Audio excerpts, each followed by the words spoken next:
Seam heads, our Giants game day coverage begins now.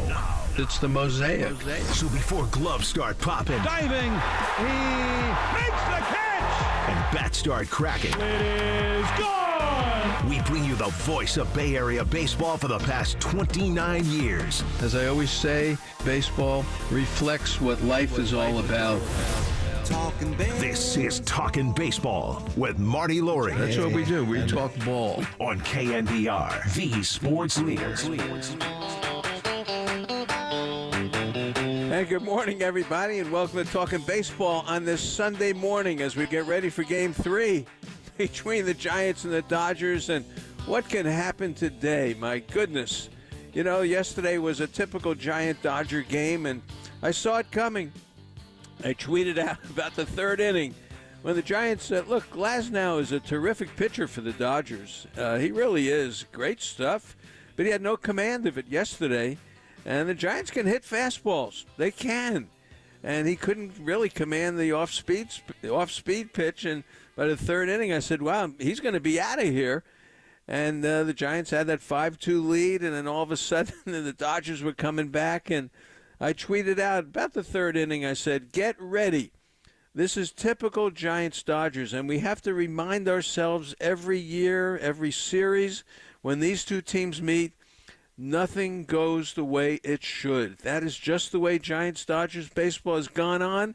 You can go back to 1900 and find those games between the Giants and the Dodgers, and it's the same thing. You never know what's going to happen. And I said yesterday, fasten your seatbelt, because this is going to be Mr. Toad's wild ride here, and it certainly turned out to be that yesterday. The Dodgers win it in 11, 14-7. Well, it sounds like, wow, 14-7 there. They just killed the Giants. Not so fast. This was a tough ball game yesterday. Look, I feel for Bob Melvin, the way he's got to manage this team, and we'll talk about it this morning with Glen Kuiper when he comes on. He's got to deal with an opener, then he's got to deal with a bulk guy, and if the bulk guy doesn't have it, boy, then he's in the bullpen early, and he's going to do that parade of 7 or 8 pitchers. You know, the Giants, I sort of looked it up this morning, they've thrown in their, 83, how many games have they played here? Let's see, the Giants have played 84 games. Which, if you 9 innings a game, you add up how many innings you're going to pitch. You're in the 700s, whatever. Well, they've thrown so many bullpen innings that they've thrown like 47% of their innings are bullpen innings. And it's killing them. It really is. It's eating them up. And when you think about it, in a 9-inning game, 47% of a 9-inning game is close to 4 innings a game that they have to go to the bullpen. And this is the end of June. They've had a tough June. They're 11-15 in June, and this is the last day of June today, July 1st. Believe it or not, will be Monday morning, and July 4th, of course, we'll be on with you at noon. Giants play Atlanta, and that'll be July 4th. So this season is moving right along, but the big story for me is really the lack of starting pitching. Now, is it planned that way? Not exactly. And it's got to turn around. And when it does turn around, things will be different for this ball club. So much is going on now as we get into July. The first 3 months, you really do figure out who you have. And I think the Giants are on the verge of understanding that. But the big thing for this ball club is what will happen when Blake Snell comes back. He says he needs one more rehab start. He's going to get that Wednesday in Sacramento. Then they say Toronto, Minnesota, and I'll be up here for that week. That's the time when Blake Snell will come back.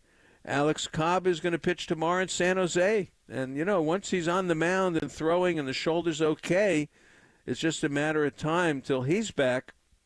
And Robbie Ray is getting ready to go up to Sacramento. He wants AAA competition, so he's feeling better. So things will be better for this ball club on the pitching side. And Kyle Harrison, who rolled his ankle doing weightlifting about 12 days ago, he says he's ready to come back, and he may be slotted in. He's got one more bullpen, and if that goes well, which it should, he'll be slotted in on this road trip into Atlanta and Cleveland. So things are going to get better, but the big question is, have they really worn down the bullpen to such a degree that it's going to be a problem even with the new starting pitching coming back? And the new starting pitching will come back, and they better be good. It's not just getting them back. They better be effective, because with all these 8 or 9 teams in this run for the last 2 playoff spots, I'll concede Atlanta that 4th spot. I think they're going to hold on to that, even though they're not hitting at all, and we'll see that this week when the Giants and Atlanta play. The question is, relief pitching, will it be strong enough in this second half? And that's the question. There was a good thing on the Chronicle today.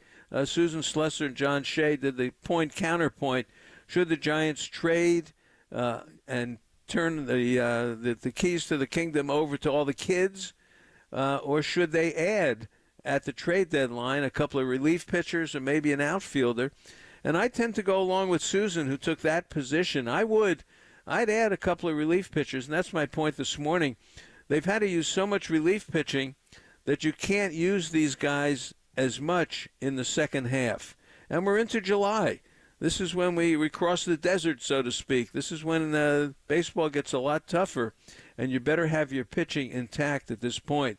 So I'm with Susan Slesser on this one against John Shea. John made the argument, turn it over to the kids. I don't think they're ready, and I'm not sure that they're going to be ready. Ramos looks like someone who can play. Matos looks like he can play.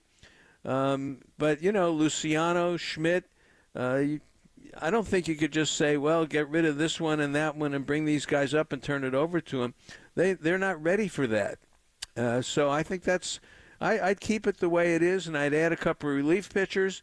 But the area they can use some help, I think, is in the outfield. And it's Conforto, it's Matos, it's Ramos, it's Slater, it's Yastrzemski. I think you can do something there to upgrade the outfield and take the pressure off Matos and Ramos.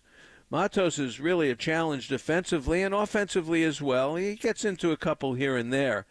Ramos has slowed down a lot. We know that. The bat speed is still there, and the kid plays hard. He really does. He plays hard in the outfield. But he could use some help. He's never been down the stretch before. Matos as well. So they could use an outfielder. They really can. And if this is Luis Robert, the Cuban outfielder from the White Sox, that's a possibility. I like that.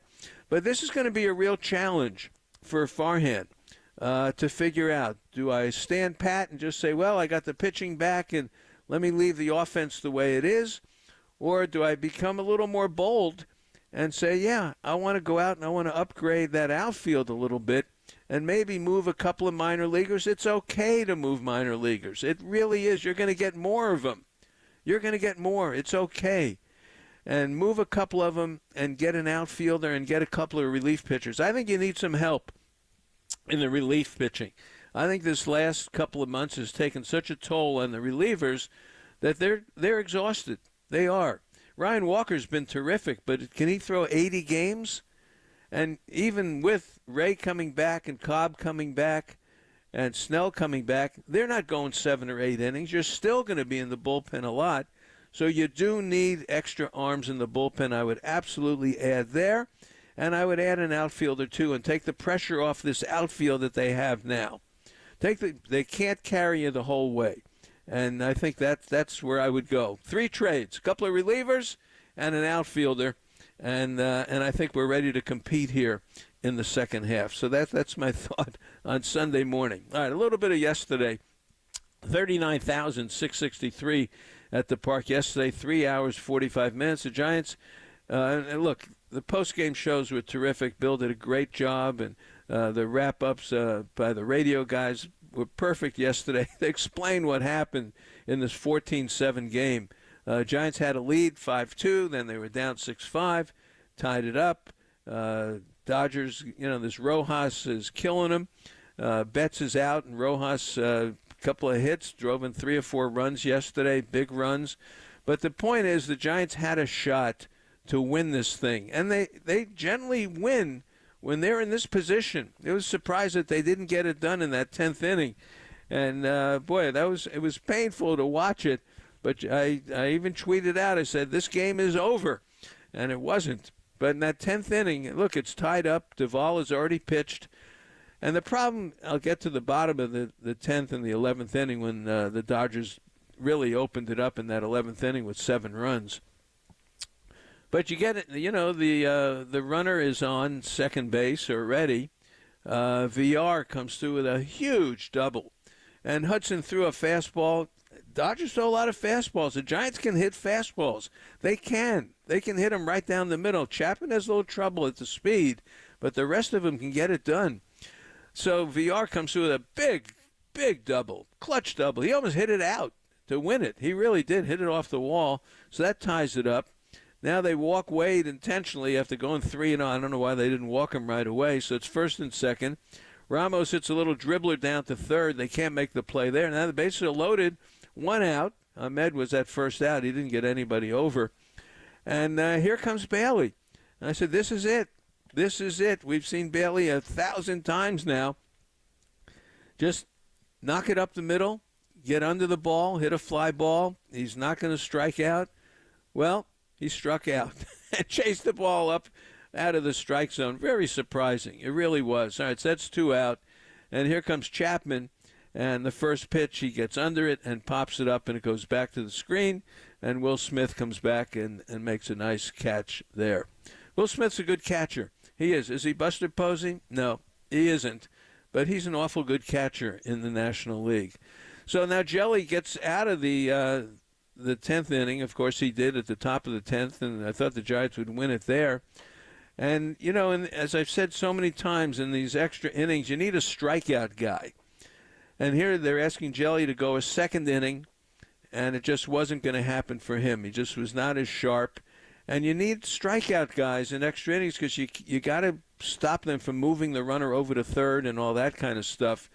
And there was just the onslaught of hit after hit after hit, and the Dodgers put 7 on the board, and they win the game 14-7. But the Giants had a chance to win it, and it was a heck of a game of Giants-Dodgers, and that's what it was all about yesterday. So LA's won 5 of 6. The Giants have won 4 of 6. Giants had 6 doubles yesterday. Dodgers had 4 doubles yesterday. Glasnow, as I said, 3 innings, 7 hits, 5 runs. And today they get Paxton, the lefty. And guys talked about it yesterday. He's not going to go 7. He's a 4 or 5 inning guy. We'll be back in the Dodger bullpen again today. Dodger left-handed bullpen side, they need some help there. They're going to have to do something there. But Paxton, and I still haven't figured out who's going to pitch for the Giants today. I don't know. If you know, tweet it in at Baseball Marty and let me know who's pitching for the Giants today. But I'm sure it'll be an opener. With all that said and done, on the homestand, they're now 4-2. At home, they're 24-19. They're 2-6 against the Dodgers. National League West, 14-14. They're holding their own in the West. Against the National League, 33-33. And, of course, you get Atlanta coming up here for 3. And we'll probably see Chris Sale in there as well. I'm not sure who else would be in there for Atlanta, but Chris Sale looks like one of them for sure. Then it's off to Cleveland and that Taylor Bybee. And the Cleveland team with Ramirez, they're playing great ball. Stephen Vogt, the manager. So this is going to be, after the Dodger game today, 6 more games of trouble. The Giants are going to have to keep it together. How about this for stats to tell you how crazy the game was yesterday?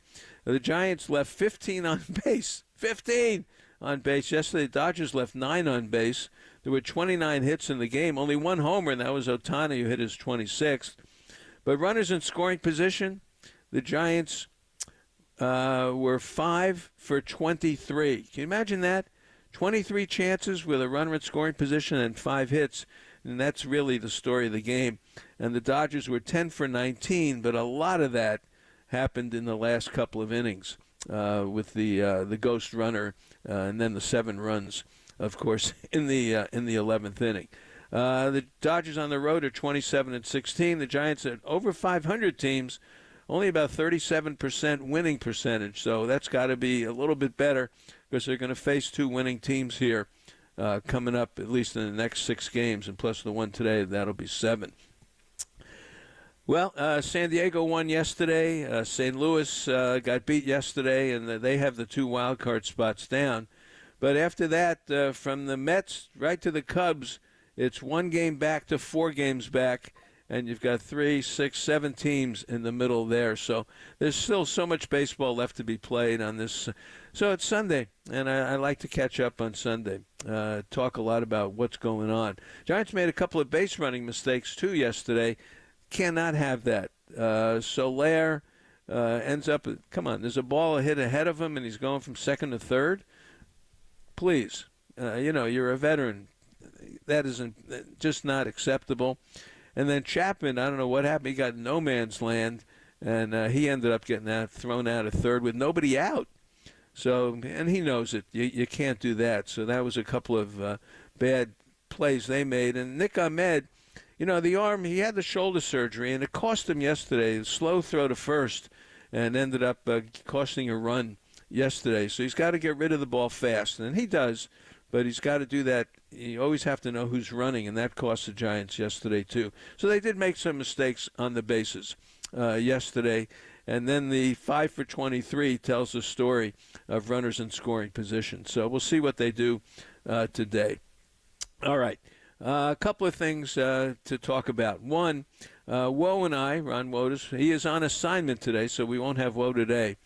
He and I are going to do a show up at the Priest Ranch Wine Tasting Room in Yountville. And this is Monday, 5:30 to 7:30. Now, I know the Giants Memorial is happening at the ballpark at Oracle on Monday as well. So if you can't go to that, and if you're up in the Napa, Yountville area, come by the Priest Ranch Wine Tasting Room, because Woe and I are going to talk about, it's sort of our memorial service, about Orlando Cepeda and Willie Mays. So we're going to do that. Admission is $25. You get a glass of Cabernet Sauvignon. You can buy some food from the kitchen restaurant next door. They've got a special menu. And Woe and I will be there. You'll sign autographs, take a picture, whatever you want to do. So that's next Monday.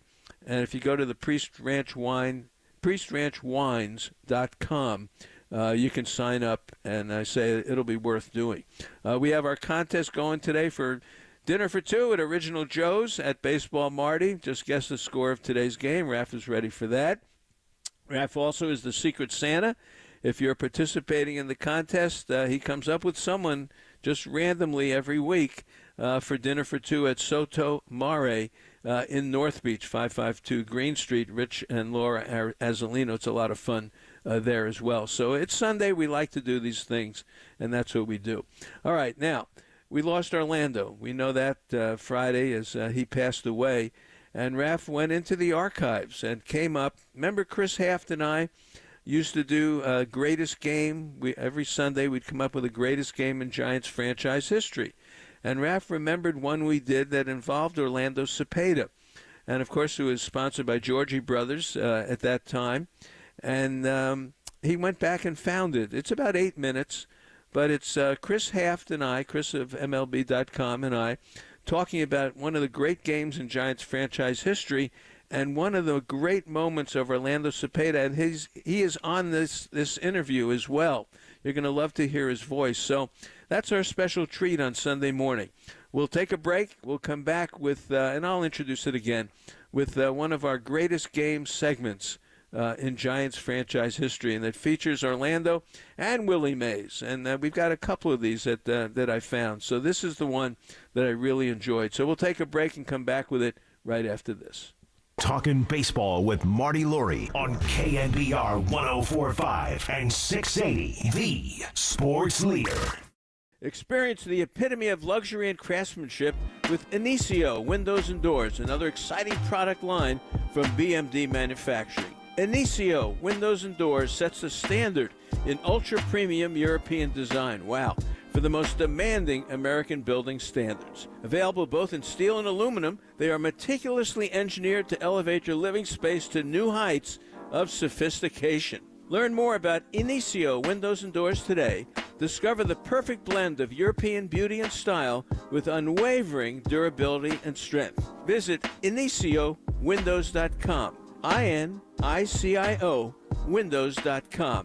Inicio Windows and Doors, where European design meets American craftsmanship.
It's been a pleasure working with Rick Robin this year. Rick Robin, ROBBEN, NapaConstruction.com. Rick, the last time you were on with us, you told us about kitchen and bath remodeling, but there's a lot more going on up in your area.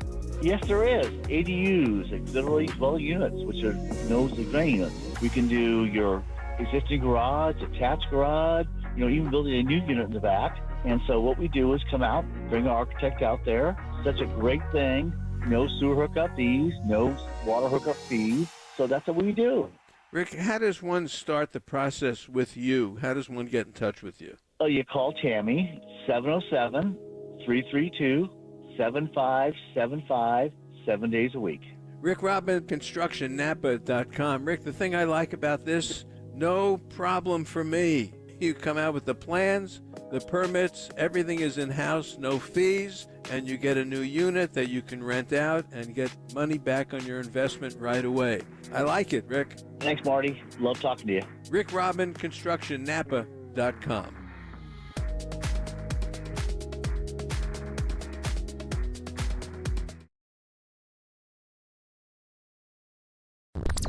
Prepping you for today's orange and black ball game, we now take you back to Talkin' Baseball with Marty Laurie on KNBR, the sports leader.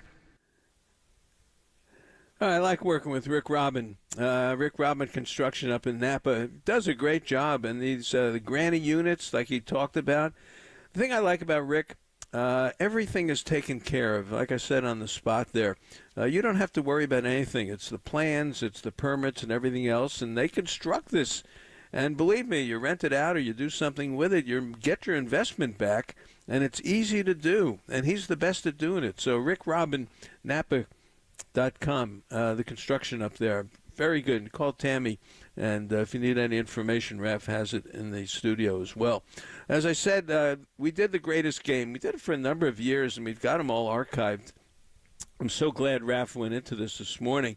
And Georgie Brothers sponsored us for a couple of years in doing that with Chris and I, and I'm very happy that they did it. And it's a good time for me to talk about Georgie Brothers in South San Francisco and their 50,000 square foot showroom. They've got this big ad going and the big sale going for stressless chairs, stressless furniture. And I have them in my house, and I swear by them. They're great for your back. Sectional sofas, love seats, single reclining chairs, as well as that famous chair that I have with the ottoman that, believe me, I watched 3:45 of the game yesterday sitting in that chair. But starting June 21st, which you've just passed, and going all the way to August 5th, there's a big promotion at Georgie Brothers on stressless.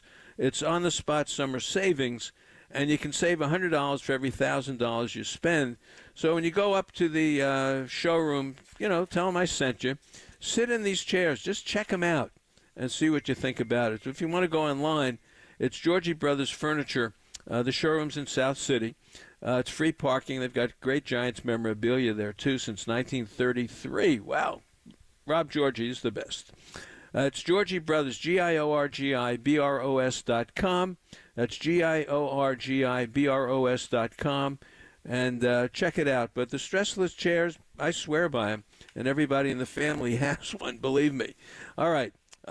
Greatest game. Raf, come on in for a second.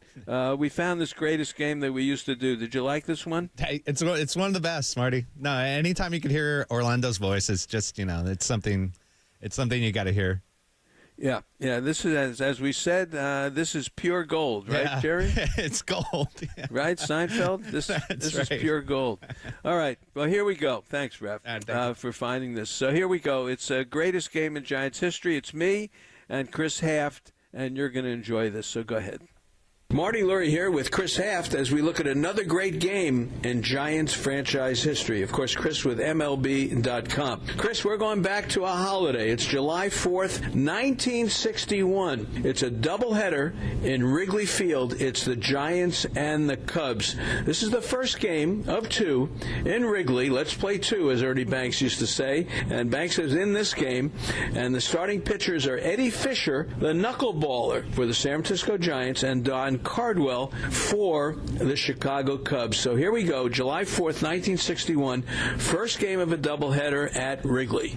A great venue for baseball, Marty. You never know what's going to happen, whether the wind is blowing in or the wind is blowing out. Given what happens on this afternoon, I think the wind was blowing out, at least for this first game. Well, this is one for the books, and really why we chose it is a great game for the great Hall of Famer, Orlando Cepeda. But this one had a twist to it, Chris. This was the first time a major league umpire was positioned in center field. So they had the home plate umpire, an umpire at first, umpire at third, and they took Al Foreman, F-O-R-M-A-N. He was an umpire in the National League from 61 to 65, and he came back for a couple of games in 78 and 79. But they positioned him in center field along the wall, along the vines in center field, so he could look in both directions and be able to determine a ball that was hit out that way. So I don't know if there was another time that they ever did this, but Al Foreman, the umpire, is in center field watching the balls that are going to go out to either line. I'll tell you what, with Willie Mays, Willie McCovey, and Orlando Cepeda in the Giants lineup, and Ron Santo, Ernie Banks, and Billy Williams in the Cubs lineup, probably a good idea to have somebody stationed out on the warning track, the way those guys could slug. Well, I've never heard of this in all my days, that an umpire would be put out in the outfield. Now, of course, postseason, we know they go down the line. But Al Barlick put him out there. And of course, he was the crew chief. All right, we got into this game. The Giants score in the first inning, and it's an RBI single by Mays and one by Cepeda, and they get a couple of runs. Now, the Cubs get two in the bottom half of the first.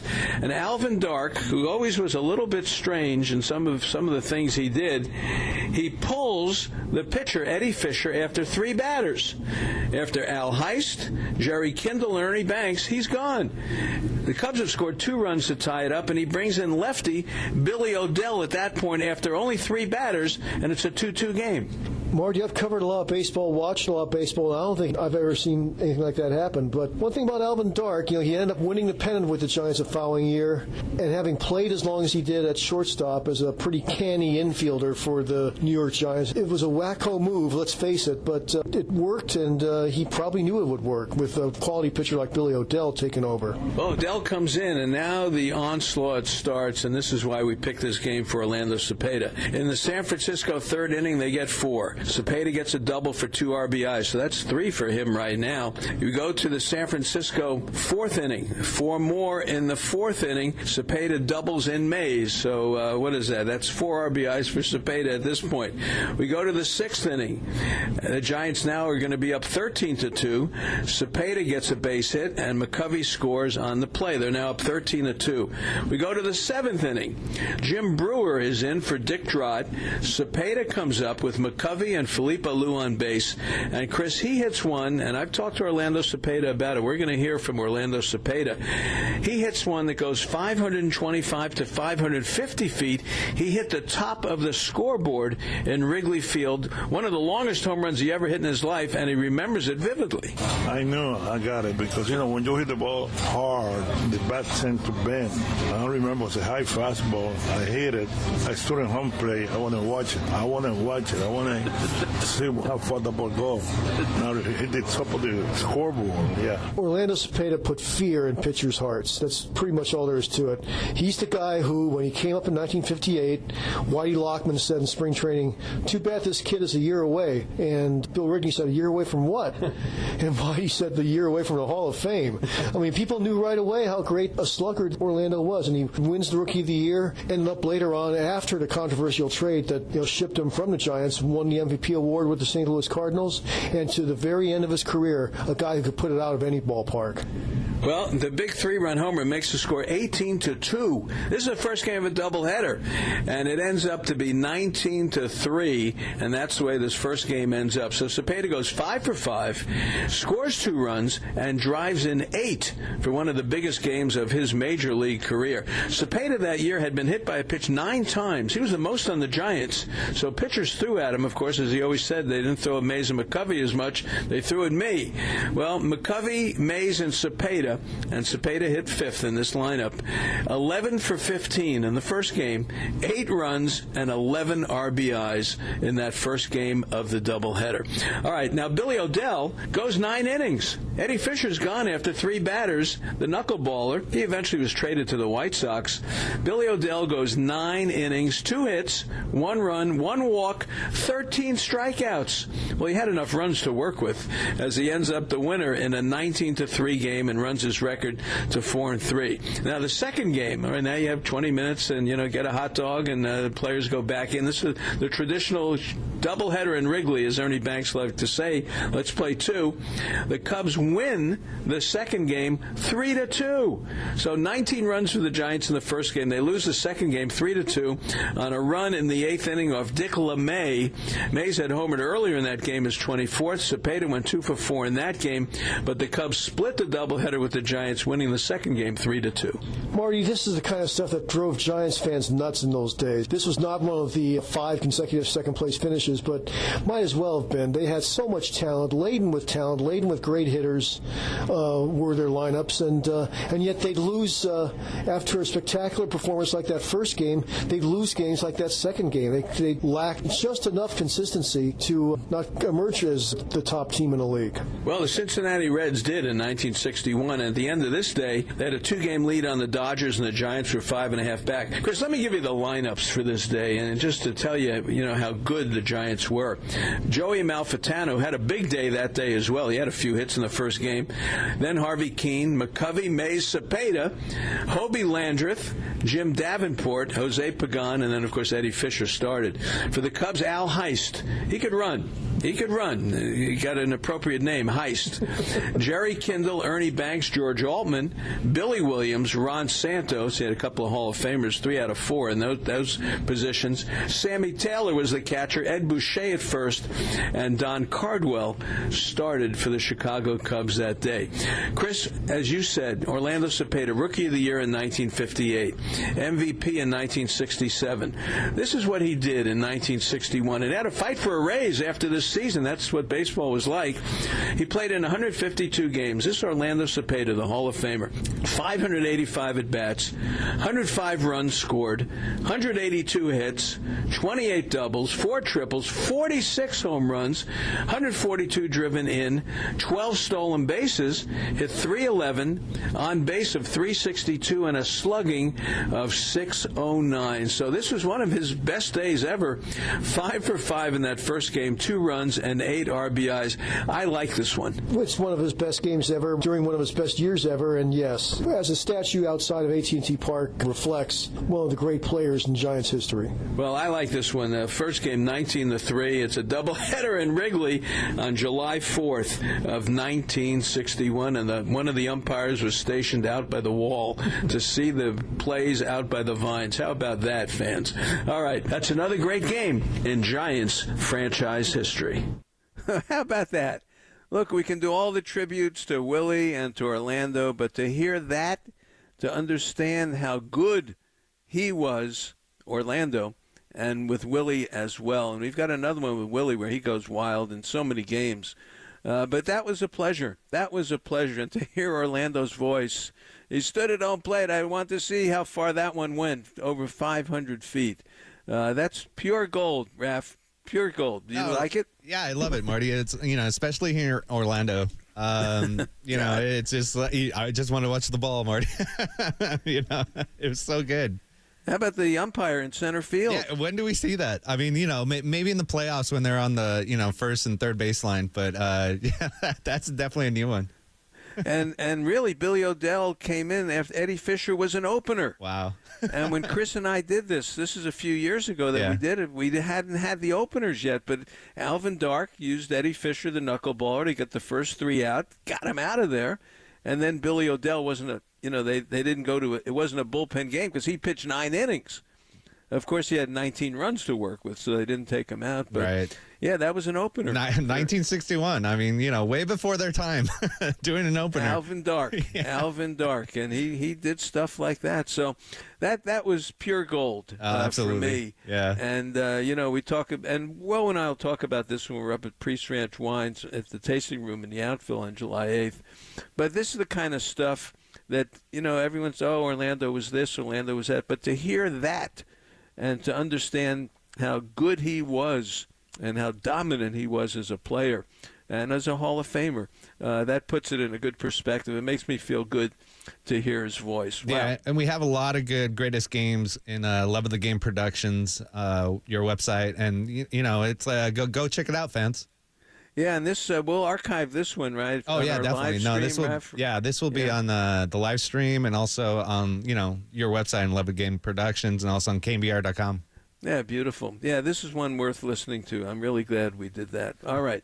Boy, this is Sunday morning. This is baseball on Sunday morning. You don't get too crazy, not too technical, and you just realize it's Giants-Dodgers coming up again for Game 3. And thanks to Robbie Dizzle. Raph, what did he say? Who's pitching today? We got Bivens today pitching. Spencer Bivens. Spencer Okay. Bivens, yeah. Spencer Bivens. Thanks, Robbie, for listening, and as you always do. And that's who's pitching today against Paxton. So believe me, this has got the makings of another wild, crazy game today because it'll be bullpens all over the place for both of these teams today. So, wow. All right, Glen Kuiper next, right here on this Sunday morning. A lot of fun being with you today. I hope you're watching on the live stream as well. I enjoy doing the live stream. I'm talking to myself. I like it as opposed to talking just to, basically a picture of me. All right. This is fun. All right. Good morning. What else can I tell you?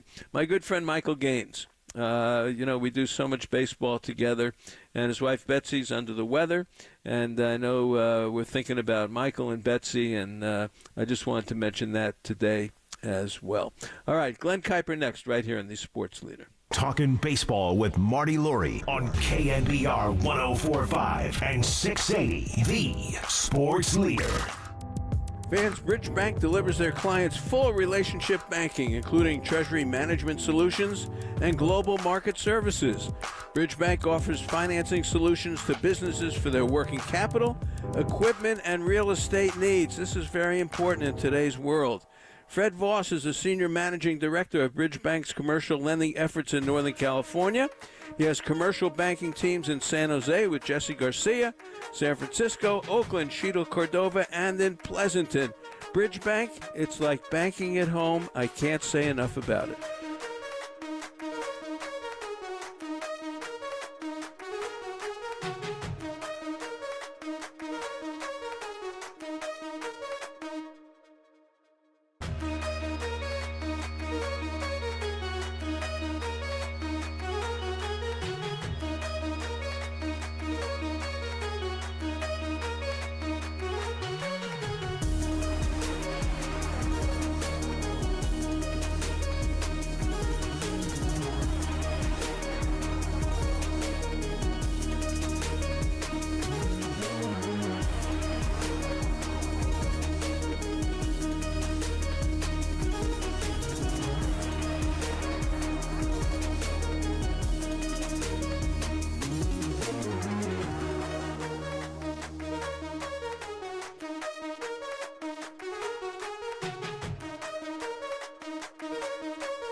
Fans, it's great to have you back with us as we get ready for Giants baseball. We're joined by Grant Power, the president and CEO of Nations. Grant, a quick question for you. What do you like for breakfast when you go to Nations? My choice, I go with the two-egger, and I either go super crispy bacon or I go wild salmon. I substitute that in. But I love both of those meat choices. So I'm pretty much 50-50 on both of those. And then I go over medium on my eggs, and I ask for chopped onions on top of those. And then again, at 50-50, I go either French toast substitute or I go hash browns and toast. And if I go hash browns and toast, I almost always pick English muffin as my bread. Definitely do coffee, definitely do orange juice, and I'm always filled up. I usually don't need anything until a late lunch, and there are lots of wonderful breakfasts, but that's my top choice. I love it. All right, Grant, you're making me hungry. Thanks for being on. We'll talk to you again. Always a privilege. You take care, Marty. That's Grant Power, President and CEO of Nations. Giants fans, there's no better way to set the game day table than talking baseball with Marty Laurie. Marty keeps rolling on KNBR, the sports leader. All right, great to have you back with us on this Sunday morning. A couple of people I'm hearing from today. My good friend Stefan, Bottom Line Bets from Las Vegas. He's in town at the game today. Rich Waltz, one of the best broadcasters, driving around listening to us this morning, made a nice comment about Lon Simmons and the voice of Giants baseball when he grew up. And Cindy and Tom Homer.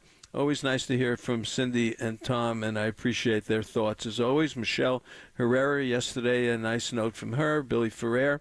A lot of nice comments about what's going on in baseball and, of course, the loss of Willie and Orlando. Glen Kuiper joins us this morning, as he always does on Sunday. Glenn, how are you?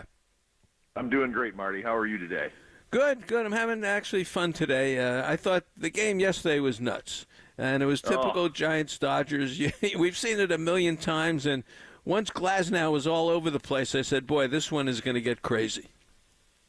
Well, and two, unfortunately, Marty, when it was all, every game is different, every loss is different, but I thought that one yesterday, that one hurt a little more than others, I thought, because, like you said, you knocked out one of the best pitchers in the National League. You did a lot of good things offensively, and you had a chance to win the game late, and they just didn't do it. And I thought it was one of the most frustrating losses of the year because you had a chance to get the first two games against the Dodgers, beat Glasnow with a bullpen game, but then you end up losing the game, and you use up all your pitchers, and you walk away extremely frustrated. So I would guess, Marty, that everybody in a Giants uniform last night probably left the ballpark very frustrated. Yeah, it's one that they with that 10th inning, I tweeted it out. I said, "Boy, Bailey's up. This game is over." And he always gives you a pretty good at bat, but I'm sure he's as frustrated as anybody. What do you think about the 5-man infield? Do you like that? I get it, but how often do you see it? How often do you see a ground ball hit to that fifth guy? I guess maybe is my question. I understand why they're doing it. I do. It's probably not a bad idea. I don't know. It's neither here nor there to me, really, Marty. I just you don't see it a lot, but I do see why they do it. It does make some sense. But I mean, listen, it also opens up some grass in the outfield. But your outfield is playing in as well, so.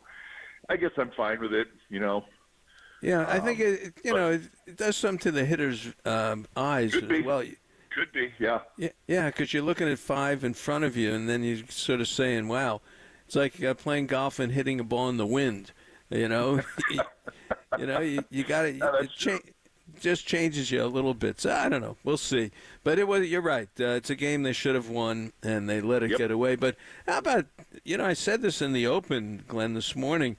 If you look at how many innings, they played, 84 games and 9 innings a game. You're 700 blah, blah, blah innings. And they've thrown 350 out of the bullpen already, almost half of their innings are out of the bullpen. And if you look at that in a 9-inning game, think about 4 innings out of the bullpen.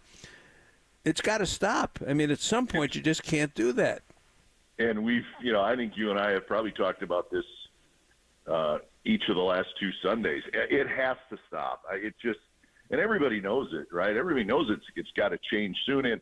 And hopefully next week it starts to turn because you get Harrison back, and then the week after that, hopefully Snell, and this rotation gets figured out a little bit. But it can at sometimes, even though the bullpen I think has done a pretty good job for all the work they're being asked to do. But you just sort of sit back and you cringe a little bit when almost every day, Marty, they're going to the bullpen in the 4th or 5th inning, and then the Dodgers come to town, and you got a little momentum from your series before the Dodgers where you take 3 out of 4, but you have to start 2 bullpen games against the Dodgers. So that's a little frustrating. You almost feel like, how is that happening? But, you got 5 starters on the injured list, and there's just not a lot to do. What are your options? And that's where I think, Marty, Bob Melvin, I think you got to be careful with the criticism of Melvin. And you have to look at what he is doing. He's dealing with something that's almost unheard of at the major league level, where you're started the season with a 4-man rotation, and then you had 3, and for a while it was down to 2. You're asking your manager to do the impossible. And, I think you could almost be happy that you're 40 and 44, believe it or not, because that is unheard of at the major league level, what Bob Melvin is having to deal with. You've seen Bob Melvin for so many years during the years with the A's. Is he any different now, the way he handles things? And I find that he likes his guys. So if you look at the lineup every day, it changes a little bit, but basically he plays his guys. Yeah, and I think most good managers do that. Bruce Bochy did it big time, right? I mean, I can think of times where guys were really struggling with Boch, and it didn't matter. He's in there. He's going to hit here. And I think Bob is the same way for the most part. Yeah. And I'm good with that. I think that's the way you have to do it at the big league level. I mean, you got guys who, they're big leaguers for a reason, and you got to stay with them. But no, I don't think he's changed a lot. I mean, I think he's probably shown an incredible amount of patience this year with what we just talked about, with the bullpen. And I mean, he's got to go back to his office after every game and go over things with the front office about who's pitching tomorrow. That's really hard to do. So I think he's seeing that area, the pitching thing, at an extreme level, maybe for the first time in his managerial career. But he's not going to change a lot. He gets it. And if you look, he stays pretty calm with this whole thing. And I think he feels like, reinforcements are on the way. There's still plenty of time to get this thing righted and get going. I think he feels like there's another gear in this team, Marty, and that will kick in when, this whole pitching thing gets ironed out a little bit. Yeah, there's a good article today, and I mentioned it earlier. Susan Slesser and John Shea did the point-counterpoint stuff. Uh-huh. Did you see it? I don't know if you saw it this morning. But I did. Yeah, I thought it was great. Yeah, I take Susan's side. I say, give me a couple more relievers because I think you've worn these guys down. And I'd like to get an outfielder and take the pressure off of Ramos and Matos and Conforto and someone else out there. So I'm with Susan. I say bring in a couple of people. Yeah, I do. I would agree with you on that. I just don't think you do what you did last offseason, and then if halfway through the year, maybe you're not quite where you want, but you're still in this wild card thing. I mean, there's no doubt about that. Yeah, I think you look at what do we need, and I think you go get a guy or two if you feel like there's an area of need. I'm with you, and that's what the Giants usually do. I mean, when was the last time the Giants were sellers? I can't remember. No. Listen, that's not the way they go about it, and I don't see that happening this year. In fact, I'm with you. I could see them really trying to maybe get a top-notch reliever. I mean, that to me may be the area to go to. Yep. You know, just for obvious reasons. Well, we lost Orlando Friday night. Your thoughts about Orlando? Well, listen, it was a little bit like Willie. I mean, I didn't know Orlando real well, but I did talk to him occasionally, and I thought the kindness that he always showed. Yeah. And he always had that little smile on his face. You know, I think he really enjoyed being at the ballpark. I think he enjoyed the admiration that Giants fans showed him, well-deserved, obviously. But just that he always had that little smile on his face, and you could tell he was in his happy place when he was at the ballpark, and he loved people coming up to him, and you know, so it's amazing that you lose two people of that caliber, people and as players in such a short time. And you know, hey, you play the season for Willie and Orlando. That's the way I look at it. You know, maybe make him proud. Yep, and they got the patch on already for Orlando. Yep. So incredible that they both could go within 10 days. Wow. And you know what else is incredible, Marty? Please. Is that the middle of the order of Mays, McCovey, and Cepeda. I never saw it. I wish I would have. But what's amazing and disappointing is that threesome never won a World Series in San Francisco, and you feel like, man, they should have somewhere in that time frame. Well, they ran into the Phillies, then the Cardinals, and the Dodgers, and the Pirates, and team. This was the greatest 10 years or 12 years of National League ball ever, and they didn't have enough pitching. They had Marichal and Perry, and they just needed another couple of pitchers. When you write, come on, they came in second how many times and lost the pennant by a couple of games.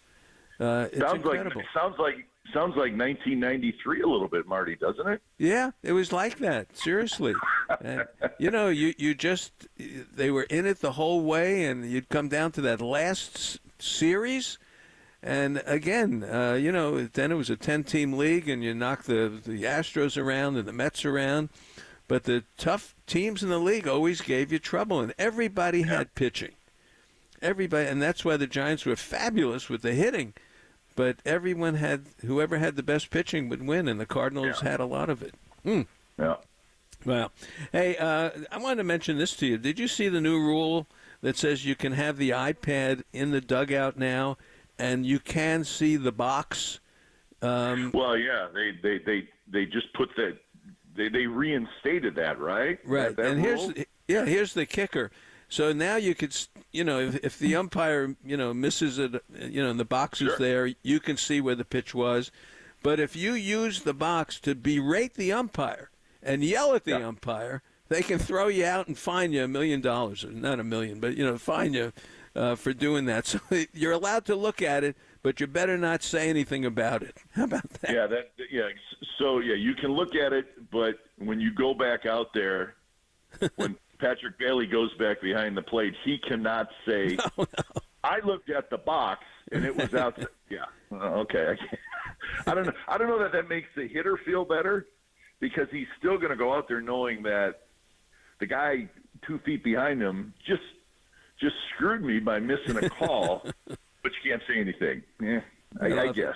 Yeah, I love it. It's all about protecting the umpires. Right. Do not say anything. All right. Hey, Giants have a trip coming up. I want to talk to you about the trip into Atlanta. They'll see Chris Sale. You've seen Chris Sale in your time. They should catch him. Then it's off to Cleveland and Jose Ramirez and the Naylor brothers and Bibby and Stephen Vogt. How about this week? Well, I know, and again, we say this every Sunday, Marty, but it's a big week. You got to keep pushing to get to that 500 mark. That's the big thing for me. It's just they got to get to 500. They got to get to 500 because some of these teams that they're bunched up with now are starting to play better. Padres are playing better. Mets are playing better. Cardinals are playing better. They need to get to that 500 mark. So you go to Atlanta, who maybe not playing as great as everybody thought this year, but still super talented. And then Cleveland, and I don't want to say they're surprised, but, people are kind of going, wow, they're really good. But Cleveland just plays the game the right way, Marty. They don't make a lot of mistakes. And we saw them many times in little things, Marty. Nobody runs the bases better than the Guardians. So you're saying, well, is that a big deal? It's noticeable with them. And I remember talking to the Guardians announcers about, hey, what do you guys, like you do when they come in? And they said, watch how we run the bases. It's a big deal. And then you're going to watch them play, and it will jump out to you how good they are at the little things, and running the bases is one of them. Believe it or not. So that and that's a little bit of an issue for the Giants and how they kind of slow the opponent's running game down. And it's not just stealing bases. It's just they're one of the best I've ever seen at just doing little things like running the bases. And I'm sure that's one of the reasons they're really good this year. So another challenging week. You got to go on the road. It's going to be hot, all that stuff. But they just got to get back to 500, Marty, and then, you can go from there. So maybe that's your goal, to get to 500 by the All-Star break. And, I think they can do that, but you only got 2 weeks to get there. So let's see if they can do that. Boy, good analysis, Glenn. Really good. Very good. I'm looking forward to this week and talking to you next week when they do play the Guardians. I think we're on early, so get ready for next Sunday. I'll be ready. All right. Marty. All right. Have a great week. Thank you. All right. Thanks, Marty. We'll see you next Sunday. Okay. All right. That is Glen Kuiper. All right. More coming up. Bruce Jenkins next right here on the Sports Leader. Talking baseball with Marty Lurie on KNBR 104.5 and 680, the Sports Leader.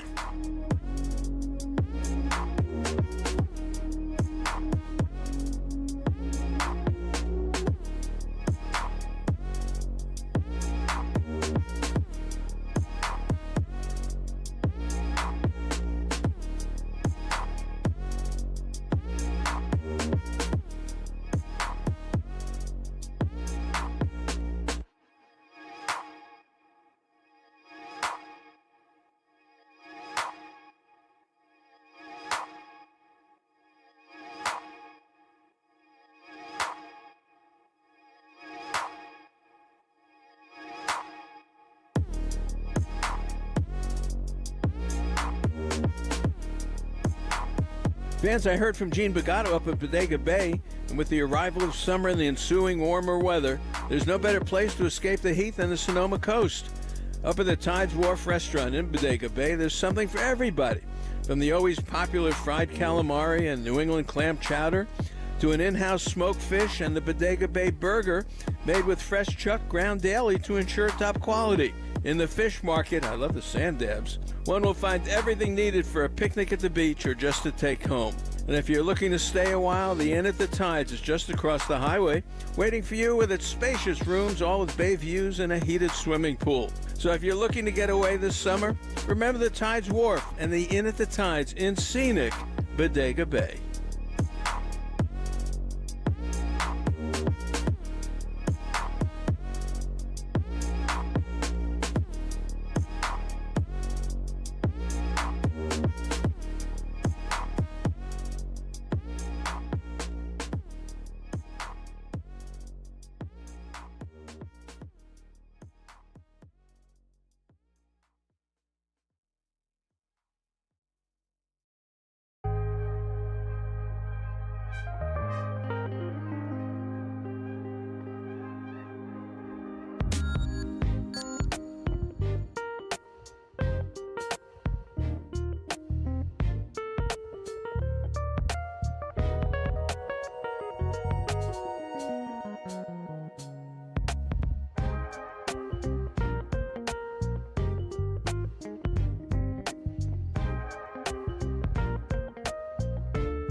Look through the window of the original Joe's on North Beach and you'll see two guys at the counter talking ball. Time for you to listen in to their conversation. Marty Laurie and the SF Chronicles' Bruce Jenkins are looking through the window of baseball. Sponsored by Original Joe's of North Beach and Westlake on KNBR 104.5 and 680, the sports leader. All right, on this Sunday morning, we get ready for Game 3 between the Giants and the Dodgers. The series is 1-1. The lineup is out against the lefty Paxton, so it's Soler, Slater in right, Ramos in center, Bailey catching. So maybe we'd see Casale today. Chapman at third, Matos in left, Villar at first today. He had a big hit yesterday. Ahmed at short, and Fitzgerald at second today, and he finally stole a base. And he's got great speeds. And it's Spencer Bivens on the hill. Bruce Jenkins, good morning. How are you on this Sunday? Doing well, Marty. Thanks. How are you doing? Good. You know, two things. One, I had to remind myself yesterday, it's Giants, Dodgers. This happens all the time. Get ready for a crazy game. That's number one. Well, yeah. I mean, I don't know if I saw that coming ahead of time, but early on you could see that the things were wacky. I think it really peaked when Wisely, he had 100 pence at bat. He broke his bat into three pieces, and he had one piece in each hand. That's vintage 100 pence. You know, it's just a lot of strange things. A lot of disappointing things happen. You know, the Giants run into outs at third base with nobody out. I mean, with Chapman and Soler, that was rough. And you know, when you get a bullpen game, you almost know automatically it's going to be wild. Let me ask you this, Marty. So Miller starts the game, and I guess he's scripted to just go one. Well, he strikes out Ohtani, and he gets through Smith and Freeman. Doesn't it look like maybe he has this good stuff? And that starts the parade early. By the end of the game, you're going, God, who's going to pitch in relief tomorrow? Yeah, no, I agree. I don't see why you couldn't go another inning with him, and he only threw 8 or 9 pitches, whatever it was, to get out of the inning. Absolutely, whatever it was. Yeah, and the thing with the opener for me with this team is when you use Miller in the first inning, and now you've used Rogers in the middle of the game. Now you get to the end of the game, you don't have a lefty. That's the problem. Yeah. It's once you start the parade of relievers, and you know they don't have a choice. It's not like they're throwing Webb out there yesterday. But so many tough things can happen. It's very, very hard to manage. I'm not trying to be Bob Melvin here, but it's so tough. But you wind up with Spencer Bivens starting today, right? Yeah, I didn't even see it until just recently. Everyone tweeted into me, Bivens today, and look, he is a starter. And you probably have to give him some rope today and hope that he can give you 3 or 4 innings. But the other thing is, you know, and again, you add up how many innings they need in a season. They played 84 games, so it's in the 700s. They're close to 400 of bullpen innings of those 700. And that's completely unacceptable, which leads me to the other point is it's July. This trade deadline is coming. Relievers do get moved around. I think they're going to need a couple of relievers. Yeah, they probably will. You know, if for some reason magically they have Harrison, Snell, Robbie Ray, and Cobb by the end of July, it looks an awful lot different. All of a sudden you've got a real rotation, and they've got enough relievers right now to get through that scenario. But where they are now, yeah, I think they probably could use I wouldn't break the bank for it, but if somebody's out there that can help them, for sure. Well, if all those guys can pitch capably, I would really consider moving Hicks into a bullpen role and using him that way, because I think at some point he's going to have to be shut down anyway. You can't go, you know, more innings with him. So I'd consider putting him in the bullpen. So, so that's where I'd go with that. The other thing is, I want to say, Sunday morning, you got to let the season breathe. You got to let things happen in a season. You can't get crazy over a game right now, game 84, game 85. The season has to breathe because, Bruce, a million more things can happen here. To say the least, maybe 2 million. You know, and you look at the good things that happen. You look at the big hit from Villar KNBR. Soler got a couple hits, the bad base running, but he did have a couple good at bats. Ramos made a terrific play. They almost had a really good play with Matos when he was in right field trying to throw out Hayward, and he basically did throw him out. It was on time and right there, but just a little short hop for Bailey, and he tried to scoop it up and he didn't get it. That would have been tremendous. So there was a lot of negative things, but a lot of positive things too. So you look at when teams wake up the next day after a game like that, they're always looking for the positives that happened. What might go right for you today? Where does that guide you into today's lineup? And it's fresh, and like you say, it's a long way to go. I'll tell you, the Giants played the Dodgers tough. Yes, they do. Yeah, well, take out one inning, and it's been straight up. So we'll see what happens today. I mean, they don't get Gavin Stone, the Dodger guy, which is probably a good thing. I mean, he's pitching like he's going to be on the All-Star team. He's like 9-2 with a great ERA, and he shut out the White Sox, which never happens. So we'll see how that goes. Well, and the Dodger bullpen is no great bullpen either. No, it's okay. No. And they you get their left side of the bullpen coming in. You can get to Vezina and Banda, and that's what they've got. They're going to need help from the left side. Believe me, the Dodgers are good. And look, I know they're going to win the division. The Padres are playing great now, which we're going to talk about in a second. But they're not invincible. They're just not invincible, especially without Mookie Betts. Even though Rojas is playing great at short. There's just something about them. They're not a complete team right now. Yeah, I felt the whole game that the Giants were going to pull that one out. Because they fought back all the way. You don't want to give up 7 runs in the 11th, but the way that game was going through all their failings, the Giants were battling.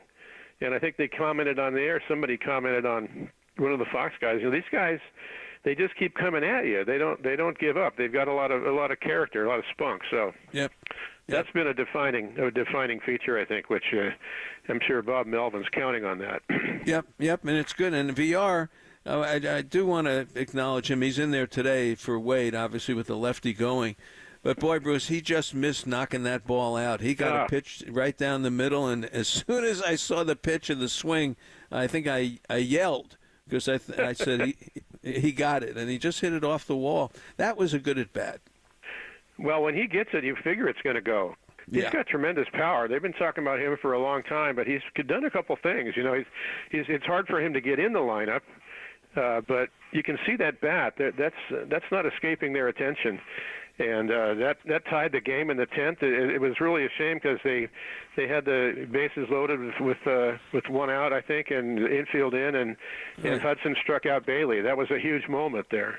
They had the infield in. They had 5 infielders in. They should have brought them all in. They did a 5-man infield, so they didn't need it. But Bailey, I said it's over. I said this is that was rough. Rough. That was made for him. But I thought we'd look at it around baseball. It's always fun on Sunday with you to do that.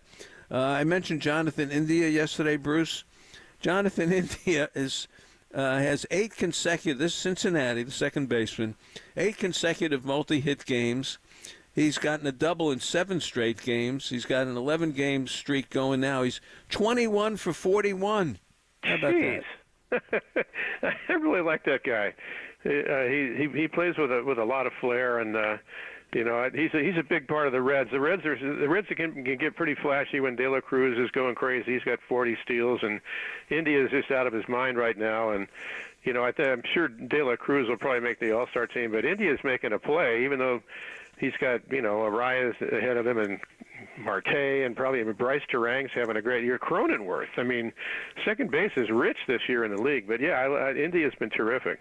Yeah, and they knocked Sonny Gray out yesterday, and he looked so good against the Giants. Vladimir Guerrero, Jr., 6 homers in his last 8 games for 6 RBIs for him yesterday. The Yankees have lost 10 of 13. Toronto finally won 3 of 4 after a 6-game losing streak. The Yankees are in some trouble right now, And today it's Garrett Cole, who gave up 4 homers to the Mets against Kevin Gausman. How about that matchup? Yeah. Well, speaking of Gausman, about a month ago, he said, we're not playing well, and if we don't right the ship, there's going to be some big changes around here. And more recently, there's been talk about Vlad Guerrero being traded, maybe even to the Yankees, which would be insane. But that's a pretty tough call. I mean, it's one thing to trade to Kevin Biggio, but to the Dodgers, but Vladdy's such a big part of that. That would signal a pretty big teardown. And meanwhile, the Orioles have caught the Yankees. Yep, they're ahead of them. They're ahead of them. They had a tremendous game yesterday against Texas. The Orioles are absolutely a delight to watch. I mean, they've got this kid, yet another first-round draft pick, Heston Kjerstad. You're thinking, I remember that name from fairly recently, but not what's he done lately? Well, he hits a slam yesterday. And he's a kid. He was a first-round pick in 2020, and they get the Santander's at 13 homers this month, and Gunnar Henderson's unbelievable, Rutschman's unbelievable, and even Craig Kimbrell, he got a one-run save yesterday, which is pretty rare for him. He kind of needs like a 3-run lead to get those saves. So. And Corbin Burns is pitching great, so that's just a terrific race. I mean, I think overall, the Orioles are a better all-around team than the Yankees, but the Yankees come at you with then incredible power, and that's going to be super fun to watch down the stretch, because I don't think either team's going to run away with it. No, this is going to be good. As I said, the Yanks have lost 10 of 13. How about Jazz Chisholm? He steals the Fanatic's bike. All right, and drives it around, and then I think drives in the winning run or does something. And the Marlins actually beat they've taken 2 or 3 from the Phillies, but today they get Rangers Suarez. It's a different game today. Yeah, I think Jazz Chisholm needs a bigger stage, as he loves to entertain. I mean, he's played in Miami before about 8 people. I mean, it's a terrible, as you know, it's a great town in many ways, but not a great baseball town, unless you're talking, Little Havana. But it's just he's such a dynamic player. It'd be good to see him get in the All-Star game. I think he's got a shot. Show off some of the stuff he does. He's a fun guy to watch. Yeah, he was your pick. I think I had Scott as what Ken Rosenthal had the reliever as their pick. But yeah, Chisholm could be the one who goes. Yeah, definitely him. Yeah. In Kansas City, they put Bo Jackson in the Kansas City Hall of Fame. And I said, boy, it took him a while to do that. He, a fabulous player, right? Come on, Bo Jackson. He should have gone in the day after he retired. He goes in. Really? Are they kidding? Good grief! I mean, most of the astonishing highlights that he produced were with Kansas City, and just it was such a privilege to have him there, to watch him. The greatest athlete ever to grace a baseball field. Maybe not the greatest ball player, but oh my goodness. But yeah, what Kansas City's been fun. How about Sam Long, Giants fans? Sam Long has resurfaced in the Kansas City bullpen. Yep. He pitched a 1 2/3 shutout innings the other night against when they beat Cleveland, and he's made like 14 appearances. Yep. Kansas City is coming back a little bit, but it's going to be tough to do anything. The Giants go in and play Cleveland next weekend. This Tanner Bybee. Another good game for him. Ramirez, his 23rd home run, and they've got the bullpen, and they win yesterday over Kansas City. Yeah, they've got a 7-game lead. Cleveland, they're definitely for real. The Twins at KC are trying to catch them. Sometimes it looks like they will, but every time you look up, they're still back 7 and 8 games. So that'll be a really fun series. Stephen Kwan, local kid, is hitting 370 or something. He doesn't have enough at bats to qualify, but hopefully he eventually will. And, the Naylor brothers and Jose Ramirez, good grief. Yet once again, last night, this guy is just unstoppable. They've got a lot. They've got a great closer. And Stephen Vogt is presiding over a really nice situation there. Yeah, he is, and nothing negative coming out of there. No. Usually a first-year manager, there's some dicey moments. Nothing. Nothing. I mean, everything, and he deserves it. He's that kind of guy. But Minnesota may actually give him some trouble. They've homered in 18 straight games, which is a big deal. Which I don't really understand that record, but apparently it's a big deal. And Buxton. we've waited forever for this guy to make it, Bruce, and he hit a big 3-run homer yesterday, number 8. And you brought up, was it Royce Lewis, who's got a ton of home runs. Minnesota, Pablo Lopez, Ryan, Bailey Ober. Maybe Minnesota can catch them. And we see Minnesota here in the next homestand. Yeah, which is great. The key to it for me is Correa, because he's been he took a shot on the wrist the other night, and to look at him, you thought he just was like, oh no, but he came back and he homered, I think the next day, or even I think the next day, and just a total money ball player, clubhouse leader. Between he and Buxton, you got to have those guys in there. They've both been hurt. Those guys, they all disappear for a while. Correa, Lewis, Buxton, where'd they go? Then they're back, and here they are. And but they don't lose faith, and I think Correa has a lot to do with that. He keeps those guys together. Yeah, we see him at the next homestand. That's the last series, I think, before the All-Star break. Is Minnesota. It's Toronto and Minnesota in that homestand. Yeah, I'm looking forward to seeing Buxton play because he's always hurt. And now apparently he's playing, and he is a star. Zach Gallen is back. See, this is kind of what I think about the Giants. We keep waiting for pitchers to come back, and he was out with the hamstring since the end of May. Back yesterday against the A's, who, they're not awful, although they don't win on the road very often, but 6 innings, a one-hit ball, and all of a sudden Arizona feels a lot better. Well, that was huge because they had a terrible game the night before against the A's, and even with Mason Miller comes in to finish it off with a 5-run lead, like rubbing salt in the wound there. But Gallen was absolutely vintage.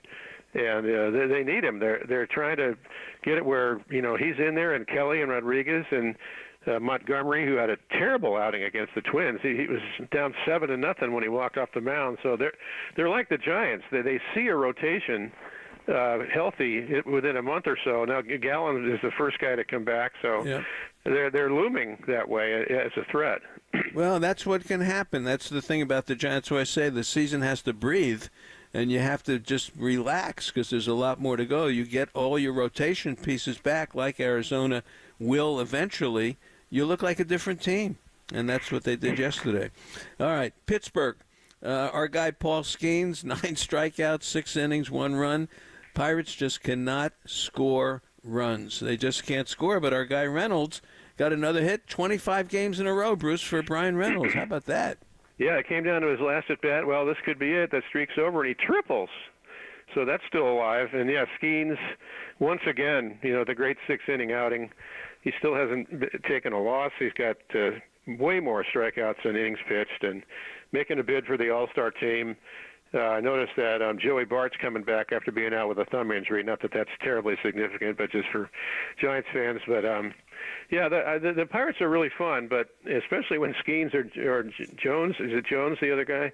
Jared Jones? Yeah, they shut him down now because of innings. Oh, well, yeah, there you go. But they're not there yet. But, they have their moments. O'Neill Cruz and Sawinski and Hayes. And, they've got some pretty dynamic guys in there. But a little offense, and they'll be different. But the one that I think is separating a little bit from everyone else, it's the Padres. And Manny hit 2 homers yesterday, drove in 5. They've won 5 straight. They're 5 games over 500. This Jackson Merrill, who we talk about, Bruce, he hit another home run yesterday. Waldron pitches today. He's the knuckleballer, and it's kind of in Tim Wakefield's home park, of course, the great knuckleballer. So there's some interest in the Padres today. Oh, without a doubt. Waldron is a really interesting guy. I think we might have mentioned this before. He's the first knuckleballer since R.A. Dickey a few years ago. And what I like about him, and I always wondered when somebody would show up like this, he throws it about 40% of the time. In other words, you're seeing fastballs and sliders, and then he comes at you with this pitch. It always baffled me why a strict knuckleballer, admittedly it's a very hard pitch to master, but would come in and throw it just some of the time as an incredibly effective weapon. And he throws it about 40% of the time, and opponents are hitting like 200 against it. Speaking of Jazz Chisholm, he called that pitch probably the best I've seen. The thing goes everywhere. Okay. Yeah, good. Well, he's controlling it. Yeah. Yeah. Yes. But Padres. I love the Padres. They've gone into Fenway and just taken no prisoners. They lit up Tanner Houck, who's gotten some All-Star mention yesterday, and I mean, as they pull away from the Giants, there's no comparison in lineup. San Diego's lineup's like twice as good as the Giants, at least. They never stop. Yeah, and this Jackson Merrill, 12 homers, is slugging .456. That's the kind of young impact player that the Giants hope to get. Maybe Ramos is showing that. Yeah. And that you need that impact young player if you can get him. So that's just a look around baseball. All right. I thought I'd like doing that. Our quick look at the league leaders. Bruce, you pointed out yesterday, Ohtani is leading the National League, and for his Triple Crown, he's 62 RBIs. He's behind Ozuna and Alec Boehm. Yeah, he's only 5 behind Ozuna. So, I mean, you figure he's going to win the home run race. He's up by 5 on Ozuna. And for heaven's sake, Ohtani homers every day, so forget about that. The batting average is probably going to stick in the 300. There's only 6 guys in the league hitting over 300. So isn't that something? Yeah. Yeah, that's very disappointing. And then most of them are way down, like 300 and 302, you know. But, yeah, Ohtani could win the Triple Crown, which is just wild. I'd love to see him do it, even though he's a Dodger and all that. But the leaders, another thing that I noticed, I mean, the best on base percentage in the National League is .409, and meanwhile Lamont Wade's at .465. Wow. And the American League is .434. He's like dusting everybody. Limited playing time, but I mean he's definitely for real in that category. And you don't see the Giants among too many leaders. That's for sure. So that's just one thing I noticed. The American League. How about Luis Rengifo is leading the league in hitting? Where did that come from? Seriously. No, I really barely heard his name all season. And 317 is in Judge 313 and Correa, I think 311. But yeah, it's a guy from the Angels pops in. He'll probably disappear in 2 weeks, but he's leading the league right now. Hey, the Angels have won 6 straight. I'm glad for Wash. Absolutely glad for Wash. Good for him. One historical note, and we'll do more on Larry Doby next on July 4th, because that is sort of the anniversary of him breaking the color line in the American League just after Jackie Robinson doesn't get enough play. But he became the second black manager on today's date for the White Sox. How about the great Larry Doby? Yeah, he had gone from Cleveland to the White Sox and as a player. And Frank Robinson was the first black manager in 1975, but Doby got his chance in '78. Bob Lemon was managing the team, but they got off to a terrible start, and they made the change on this date. Unfortunately, that was not a good team. They'd already had and unloaded Bobby Bonds. He was in the phase 2 of his career, which was not very pleasant.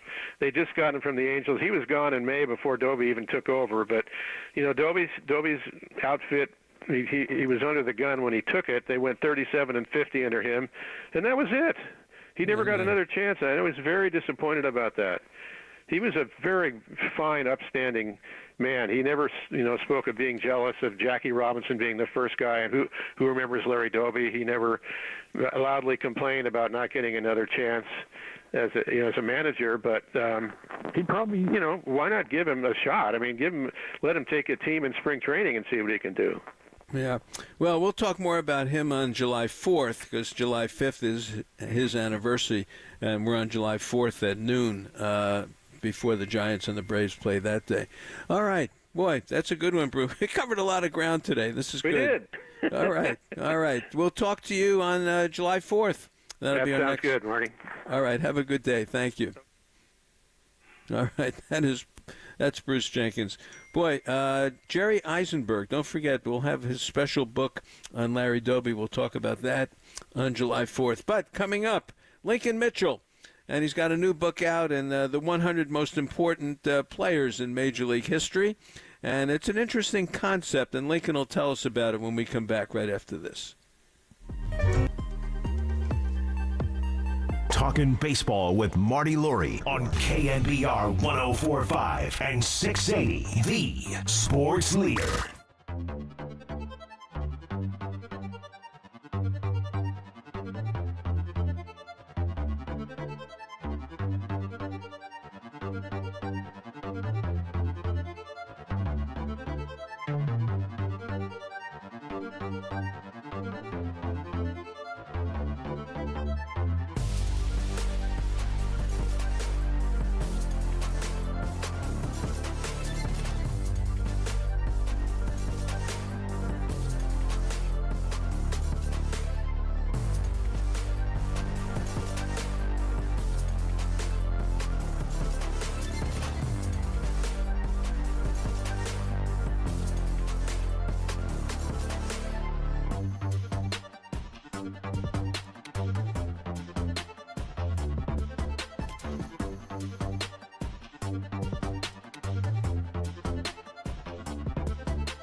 Everyone likes a party, but everyone loves a party at Original Joe's. With 3 private dining rooms, it's the perfect spot to hold your next big event. From christenings to corporate gatherings, we'll make your next party San Francisco special.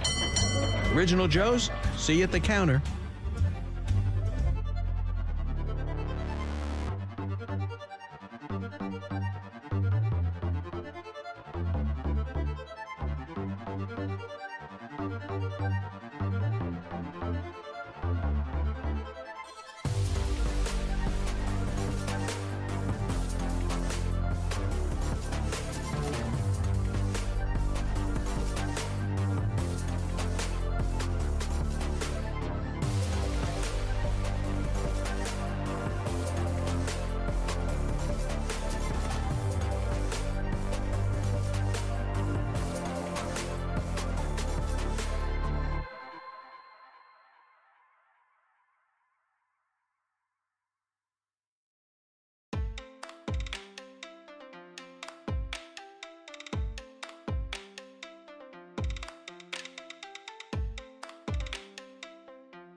Prepping you for today's orange and black ball game, we now take you back to Talkin' Baseball with Marty Laurie on KNBR, the sports leader.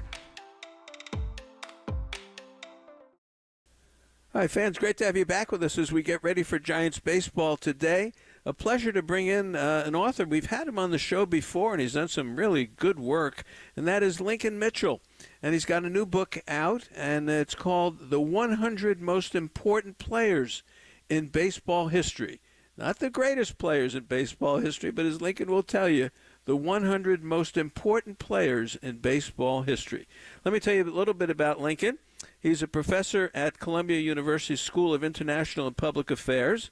In addition to his books on topics ranging from foreign policy to the history of San Francisco to baseball, Lincoln's writings have appeared at CNN, NBC, the New York Times, the San Francisco Examiner, and numerous other publications. And Lincoln, we have had you on before with a couple of your books relating to some of the things about the Giants, correct?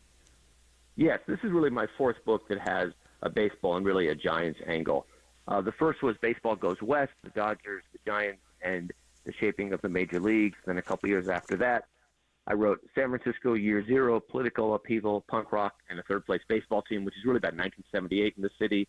Right. And then a couple years ago, the Giants and their city, which is about the Giants during from 1976 to 1992. I also have a Substack where I write about baseball and also politics and San Francisco called Kibitzing with Lincoln. So you can check that out as well. Very good. No, I remember those books quite well, and we had you on to talk about them. Well, let's talk about this one, The 100 Most Important Players in Baseball History. And I have to look at the title every time to make sure I make that clear, that these are your most important players in baseball history. How does this one come about, and give us a little bit of the background on it? Well, the background on this is that I love baseball, as I'm sure most of the listeners do. But, you know, as a scholar and an academic, I'm always really interested in baseball's role in the culture, baseball's role in really forming America and in our understanding of sports and society and culture, and when the game is bigger than just what's happening on the field. And I tried to tell that story through 100 players. Some of these people were people who had very little impact on the game on the field, but very huge impacts outside the game. So Jim Bunning and Mo Berg would be examples of that, and we can talk more about these guys. Mm-hmm. And they're not all guys, I should say that too. Others are people who can help us tell an important story about baseball. So Hal Chase and Dolph Luque, some of the earlier players. Curt Flood more recently because of his centrality to labor relations in baseball. And, you know, some of these are players who everyone would know, Babe Ruth, Willie Mays, Jackie Robinson. But there's some truly great players who aren't in the book. You know, Tris Speaker, Johnny Bench, Mike Schmidt, Albert Pujols. And then there are some players who are not all that well known for what they did on the field, but had a huge impact or an important to the story off the field. Glenn Burke, Jim Bouton, people like that. Yeah, and all the names that you mentioned, as you say the name, a story comes to mind. And you know, we've got our website that we did a lot of research on, AmericanInnings.org, and that is looking at U.S. history through the eyes of baseball. And we've put a lot of time into that, and what you're doing in this book is similar to what we've done at American Innings, so I find this one very compelling to read. So let's talk about some of the players in the book and why you've chosen them. And you mentioned Dolph Luque. That's Luque. And if you're a Giants fanatic and you've done your Giants history, Dolph Luque does have a part of the old New York Giants, but he's much more than that. Tell us why Dolph Luque is in the book.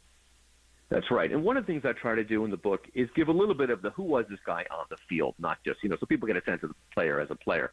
Dolph Luque was a pretty good pitcher in the, 19 teens through the 20s and the early 30s. Had there been a Cy Young Award back then, he would have won one for the Reds in the 1920s. But the reason he's in the book is because, the history of race in baseball is very complicated. Most fans, I would say almost all fans, know who Jackie Robinson was. Many know who people like Roberto Clemente, who's also in the book, is. Some, with a real sense of history, know people like Moses Fleetwood Walker. By the way, the people in my book are all 1900 and later, so Fleetwood Walker is not in the book. But Luque, to me, is fascinating. He's a Cuban player who has a long career in the major leagues at a time when dark-skinned Cubans were excluded. So people like Luis Tiant Sr., who was a great pitcher, he was a lefty, but his son, Luis Tiant, who we know was a great right-handed pitcher, couldn't play. Martin DeHigo couldn't play in the big leagues because of the color of their skin, but Luque could, and this really shows the complexity of how race worked in baseball. He was always described as Spanish, not Cuban, even though he was Cuban. And that's why a guy like him is in the book. Yeah, and he was a very important teacher to many pitchers, right? That's right. Pitching coach later on? For a very long time. And many, many great Latino ball players of the kind of mid-century era, were coached or managed by him for sure. You mentioned another name, and that's Hal Chase. Prince Hal Chase, they used to call him, and actually lived, I think he grew up in Northern California, and considered one of the best fielding first basemen of all time. But boy, he's got quite a story behind him. Tell us why Hal Chase is in the book. And that's right, that he was considered this great defensive first baseman, which now sounds odd because basically, to some extent, you win a Gold Glove today at first base by hitting well. We think of it as the hitter's position. But in the first 2 decades of the 20th century, remember the gloves they were playing with, the balls they were playing with. It was much harder to just catch the toss from the third baseman or the shortstop. So you really did need to be defense mattered at first base. There was a lot more bunting, and that was his reputation. That's not why Hal Chase is mentioned here. I want to maybe before we turn to Hal Chase, think of 1919, which we know was the year that the White Sox threw the World Series to the Reds. Duff Luque was on that Reds team. And a lot of fans, they know about that and they know what happened afterwards and 8 men out and all of that. But an important part of that story is just how widespread gambling was before 1919. So it wasn't, Kennesaw Mountain Landis, the new commissioner, he didn't have to get rid of the White Sox who had thrown the World Series. He had to really clean baseball of gambling altogether. And the one player of that era who was considered, most historians consider the most involved in gambling, was Hal Chase. His nickname was Prince Hal, which I suspect referred to his good looks and his defensive panache rather than any kind of ethics on his part. So he was deeply involved in gambling. I think Christy Mathewson didn't want to manage him when Mathewson didn't want to play with him.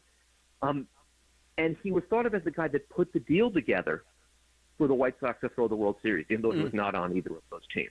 So so to understand baseball and baseball's evolution into this, this mega industry where,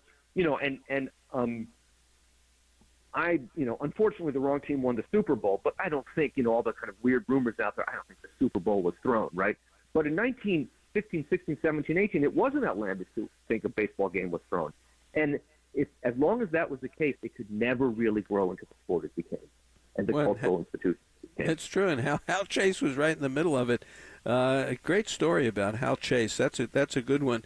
I pick up the book and I open up to a page. It's Jackie Mitchell. And I said, yeah. Jackie Mitchell related to Lincoln? Is that how Jackie Mitchell got in the book? No, I sometimes joke that she's from the Gentile wing of the family, but no, we're not related at all. So tell us about Jackie Mitchell. Go ahead. Jackie Mitchell was a young woman described at the time as a girl in the media who in 1931 in an exhibition game in Tennessee struck out Babe Ruth and Lou Gehrig, who were really still at the height of their powers as sluggers with the New York Yankees. And this is one of those stories that is, it's one of those baseball did it really happen shrouded in mystery stories. Did Babe Ruth really call his shot? Did Pee Wee Reese really put his arm around Jackie Robinson? Did Jackie Mitchell really strike these two guys out? And the reason I put her in the book, and I have criteria for being in the book. You had to play at the highest level available to you at the time. So somebody who, in 1960s never made it out of the minors, like Mario Cuomo, is not in the book, even though he was obviously an impactful person or played in college like George H.W. Bush, right? But for women, Major League Baseball was never open to them. And, of course, for African Americans, before 1947 it was.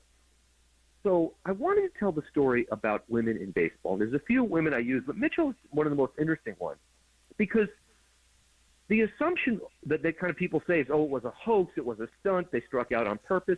And, we will never know whether that's true or not. But there's also another story here. Jackie Mitchell was 17 years old in 1931. She was coached by Dazzy Vance, who was an absolutely fantastic pitcher for the Brooklyn Dodgers. They happened to connect, and he coached her. And, in 1931, if you were, the pitchers on the St. Louis Browns who were, going nowhere again, or by then the Brooklyn Dodgers, then it's not like today where every team has 10 guys throwing in the 90s. The notion that a 17-year-old girl who was well coached and practiced a lot would be a better pitcher than some of the pitchers in the major leagues probably was true at the time. She was a lefty. Ruth and Gehrig always hit righties better than lefties. I mean, they hit everybody. They were Babe Ruth and Lou Gehrig, but when they struck out, it was disproportionately against lefties. So I don't know if this is true or not. We'll never know, really. But it helps us understand this exclusion of, women and girls from baseball, which is part of the story of baseball, like it or not. Well, this year we have a female umpire in spring training. That's the first time that has happened in a number of years. Well, that's Lincoln Mitchell. This book is terrific. It really is terrific. And, of course, check it out at the Book Tree. up in Montclair. David will have it up there. But Lincoln Mitchell is a good writer. And as I said, I'm glad we could bring a few of the examples to you this morning. The rest of the interview, there's a little bit more with Lincoln, will be on the KNBR website or loveofthegameproductions.com. You can hear the rest of it. But, boy, Lincoln's a good writer. And these are very interesting characters. I'd have to see Jackie Mitchell strike out Babe Ruth. That's one I'd have to see to believe. But it was a lot of fun having Lincoln on. All right, more coming up. It's one of my favorite parts of Sunday is to be able to bring someone like Lincoln Mitchell to you and these kind of books. They're really the story of baseball, and it's what makes baseball special. You don't see books like this about other sports. More coming up. Joe Sheehan. JoeSheehan.com, the best newsletter in baseball, is next right here on the Sports Leader. Talking baseball with Marty Laurie on KNBR 104.5 and 680, the Sports Leader. Experience the epitome of luxury and craftsmanship with Inicio Windows and Doors, another exciting product line from BMD Manufacturing. Inicio Windows and Doors sets the standard in ultra-premium European design. Wow. For the most demanding American building standards. Available both in steel and aluminum, they are meticulously engineered to elevate your living space to new heights of sophistication. Learn more about Inicio Windows and Doors today.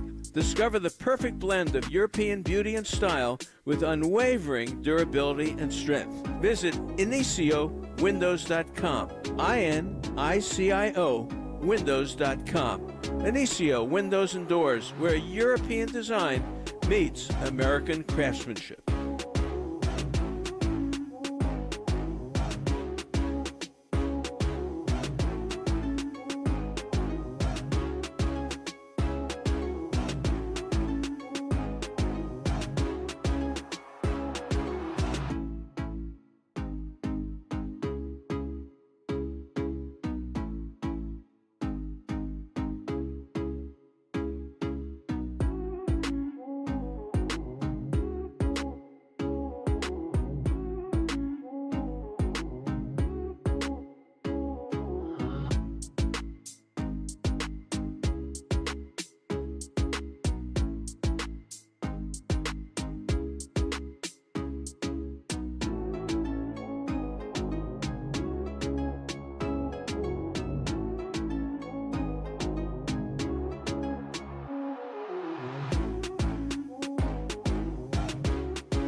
Orange and Black family, the godfather of Giants baseball, now continues. This is Talkin' Baseball with Marty Laurie on KNBR, the Sports Leader. All right, nice to have you back with us if you're just joining us. And that Lincoln Mitchell book, The 100 Most Important Players in Baseball History, it's one of those books you could pick up any page any story, and you'll be able to learn something about baseball history. So, Lincoln, thanks so much for being on. Joe Sheehan joins us, joesheehan.com, the best newsletter out there. Joe, how are you this morning? Good, and I just want to echo what you said about Lincoln's book. I read it earlier this year. It's absolutely fantastic. Yeah, it's one of those books. It's so well written, and I like the books where you could pick up any segment of it, and you could just start reading right there. And he does a good job of that. Yeah, thanks for commenting on that. Appreciate it. Hey, your gaming newsletter, which we talk about all the time, is fabulous. You're having a very good streak right now. Yeah, we've pushed back up 7 units on the year, up 2% return on investment. Finding that I'm having a really good year picking sides, Marty. I'm up 19 units just picking sides, giving some of that back on props in particular. I've had a really bad run on props, but I'm enjoying doing the work. Let's say about 500 people are getting it. Nobody's sending me nasty grams, so I figure nobody's losing too much money on it. But it's been a good year so far. And, we've talked about this in the past, Marty. 6-7 years ago, the stuff was only legal in Nevada, and a lot of people were doing it illegally. The fact when PASPA was knocked down in 2018, this became something that sports fans have come to learn, expect from their writers. So I'm trying to provide that. All right, but today, getting the newsletter, I was looking forward to this one because you did a really good analysis of the National League Central. And why is that important? Because of this group of teams fighting for these last two spots, and I think San Diego's starting to separate from everybody else along with Atlanta. This whole group really comes out of the Central for me to figure out who's going to fight the Giants, if the Giants are going to be in it. So let's talk about this National League Central, at least through your eyes right now. Yeah, I mean, obviously the Brewers have been surprisingly good. When they traded Corbin Burns, they had the injury to Brandon Woodruff. It looked like they were going to go into a bit of a rebuild, and they kind of have. But, they signed Rhys Hoskins, and the offense has been surprisingly good, in part because they don't really have any bad hitters. You look at most lineups around the league, particularly this year, and everybody's got somebody hitting a $157, with no power. And you look at the Brewers, and of their top 11 guys, 10 of them are basically average hitters. And so when you go through their lineup, there are no weak spots. There's no 55 OPS guy, a 55 OPS plus guy, I should say, excuse me. And that kind of complete lineup certainly helps them. And, they've got the stars too. Contreras has been great. Willie Adames has been great. Christian Yelich having a bounce-back season. But it's that complete lineup that's really helped them along. Yeah, I see the bullpen too. The way Pat Murphy's handled that bullpen. Again, like the Giants, this is a team that uses a lot of bullpen. Can that last? Yeah, I probably didn't give the organization enough credit coming into this year. When they lost Craig Counsell, Craig Counsell was very good at building bullpens, and I kind of saw that as his skill as opposed to an organizational skill. But this year, they have a lot of fairly anonymous arms giving them good innings. And, Trevor McGill's kind of taken over in the ninth inning and striking out a ton of guys. You look at, they're getting Devin Williams back here. They got him back, I believe, in the last couple of days. They actually just lost their lefty, Jared Koenig, to an injury, so we'll see what that happens there. But, Pat Murphy has kind of continued this tradition of the Brewers having effective, anonymous bullpens, and he's needed to, Marty, because the rotation remains the weak spot. I mentioned the guys they lost. They signed Joe Ross. He's been hurt. They signed Wade Miley. He's out for the year. So they've had to lean very heavily on that bullpen. All right, let's talk Cardinals. We got a good look at them in Rickwood when I was down there, and, of course, last weekend. Alec Burleson, is he the next Lou Gehrig here?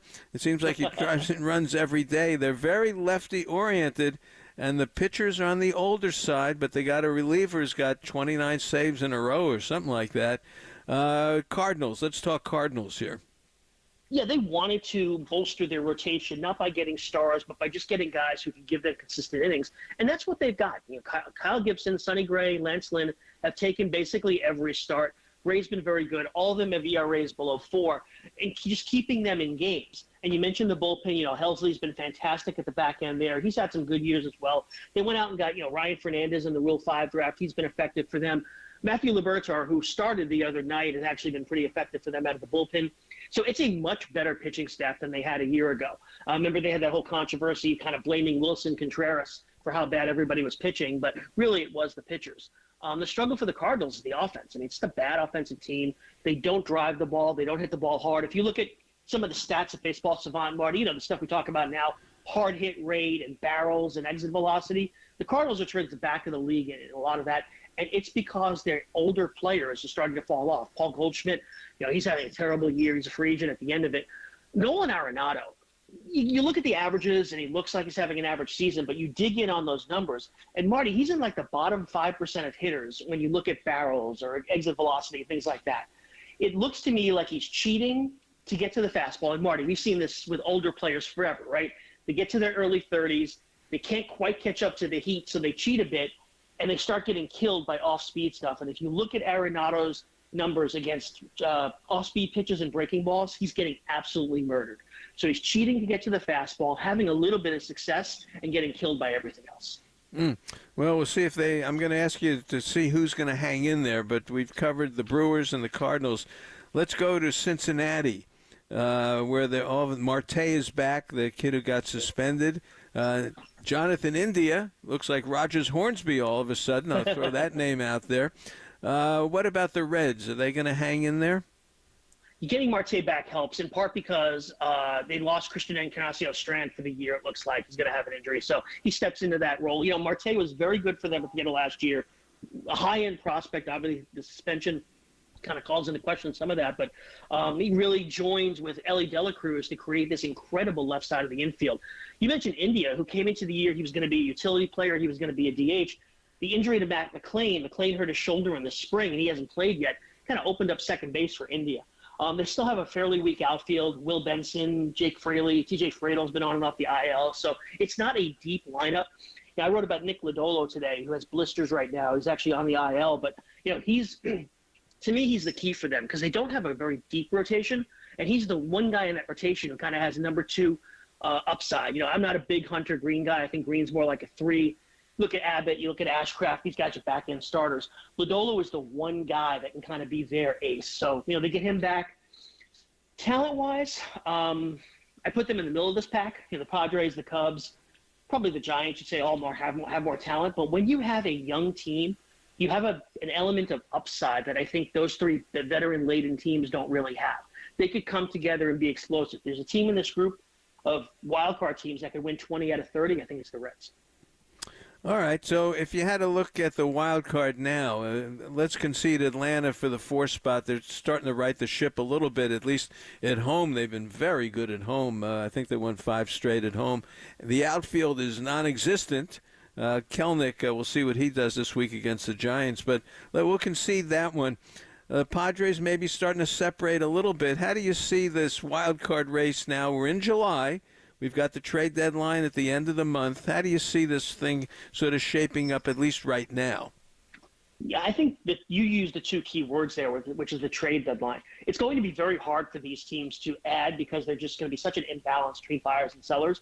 So if one of these teams is able to go out and make that key trade and make themselves 2 wins better over the last 2 months, that's going to make the difference. Right now, based on the rosters, I think you have to like what the Padres have done. Matt Waldron going today for the up in Boston. They're the only knuckleballer in the majors, a little bit like R.A. Dickey in that he throws a very hard knuckleball, but he's stabilized a rotation that's been riddled with injuries to Yu Darvish and Joe Musgrove. Obviously, they were down Blake Snell coming into the year. So I think on talent, they're the best of the bunch. I also like the Cubs. I had the Cubs winning 96 games this year. So I think until they're mathematically eliminated, I'm going to have to consistently say that the Cubs are going to be one of these wild card teams and maybe even still make a push at the Brewers. And then there's a mix. The Mets have been very good lately. Mark Vientos, I was going to say Jordan, Francisco Alvarez, playing very well. Some of the young talent they've brought up. Pitching has stabilized a bit. They'll get Edwin Diaz back from his suspension. That'll help them at the back of the lineup. Back of the rotation. The Giants, same thing. They're waiting on Snell. They're waiting on Robbie Ray, hoping that their rotation, almost like getting that big trade acquisition, getting those 2 starters back will help them in the second half. I think that 3rd spot, it was 83 wins that won it last year. I still think that's going to be the target for these teams like the Giants and the Diamondbacks and the Mets this year. I think 83 gets you into the playoffs again. All right, then I like it, and I think pitching will tell the story over these 2 months, and we'll see who can put it together because the hitting really still is very inconsistent in the league as I see it. I will say this to you. If the Cubs win, dinner is on me wherever you want. Trust me. You're going down with the Cubs. Eventually it's going to happen. Trust me. All right. Hey, great to have you on as always. We love having you on these Sundays. You want a thought about the Giants? At least they've got the Dodgers today. It was nuts yesterday, 14-7 in 11 innings. Spencer Bivens today and Paxton. Is that one of your picks today?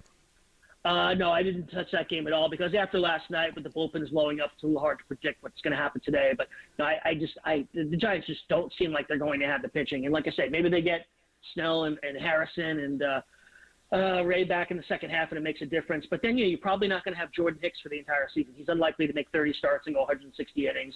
The bullpen still, to me, walks too many guys to really be effective. The Giants are the team, Marty, and I know that Farhan doesn't want to do this. They were in this position, I think, his first year. I don't think they're going to want to sell, but if there's a team that could be in position to sell, I think they're going to be that team because if you just look at talent, I think the Giants are towards the back of this group. Boy, interesting. See, I think they're in the front of the group, and Cobb is the other one that is coming back. But they're a tough team, no, Joe. I refuse to believe in Alex Cobb. Alex Cobb is a ghost. I'm not falling for this again, Marty. We talk about this every week. I'm not falling for this again. All right, they're a tough team, and if you give them a lead after 6, they can bring it home. If you give them the lead after 6, so that's why I say maybe these pitchers coming back. This is gonna be fun.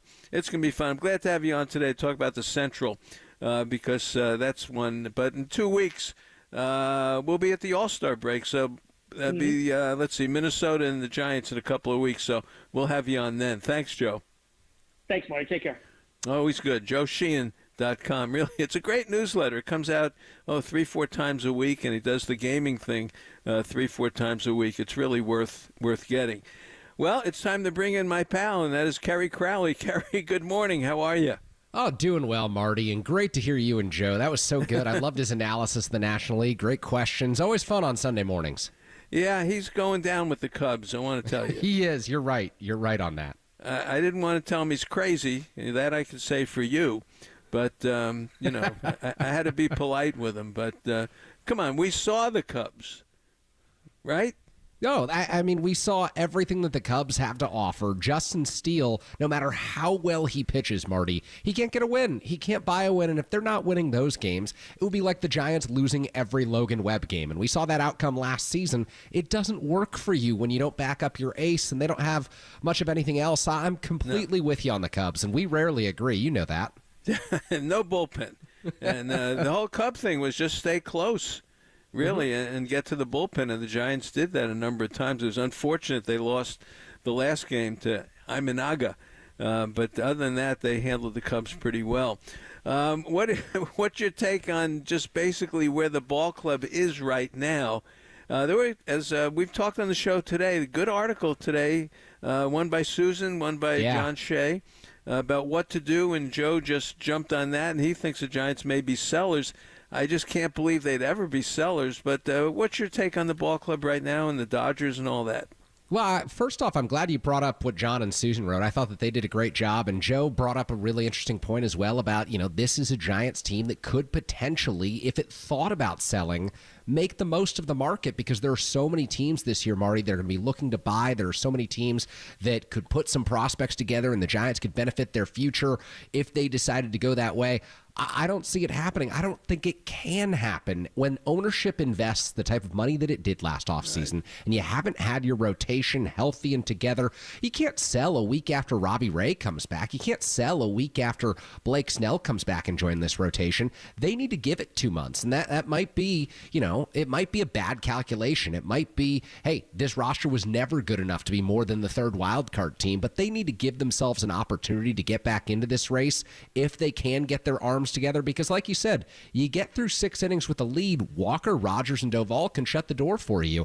And I am not bullish on this team's chances of making the postseason. I don't think that they really have a great team right now, and I don't think that they'll be more than about an 84 and 85 win team if things break the right way for them. But I don't think you can fold when you're in the position that the Giants are in and when you've made the investment that ownership in the front office made this offseason. It would make no sense to me.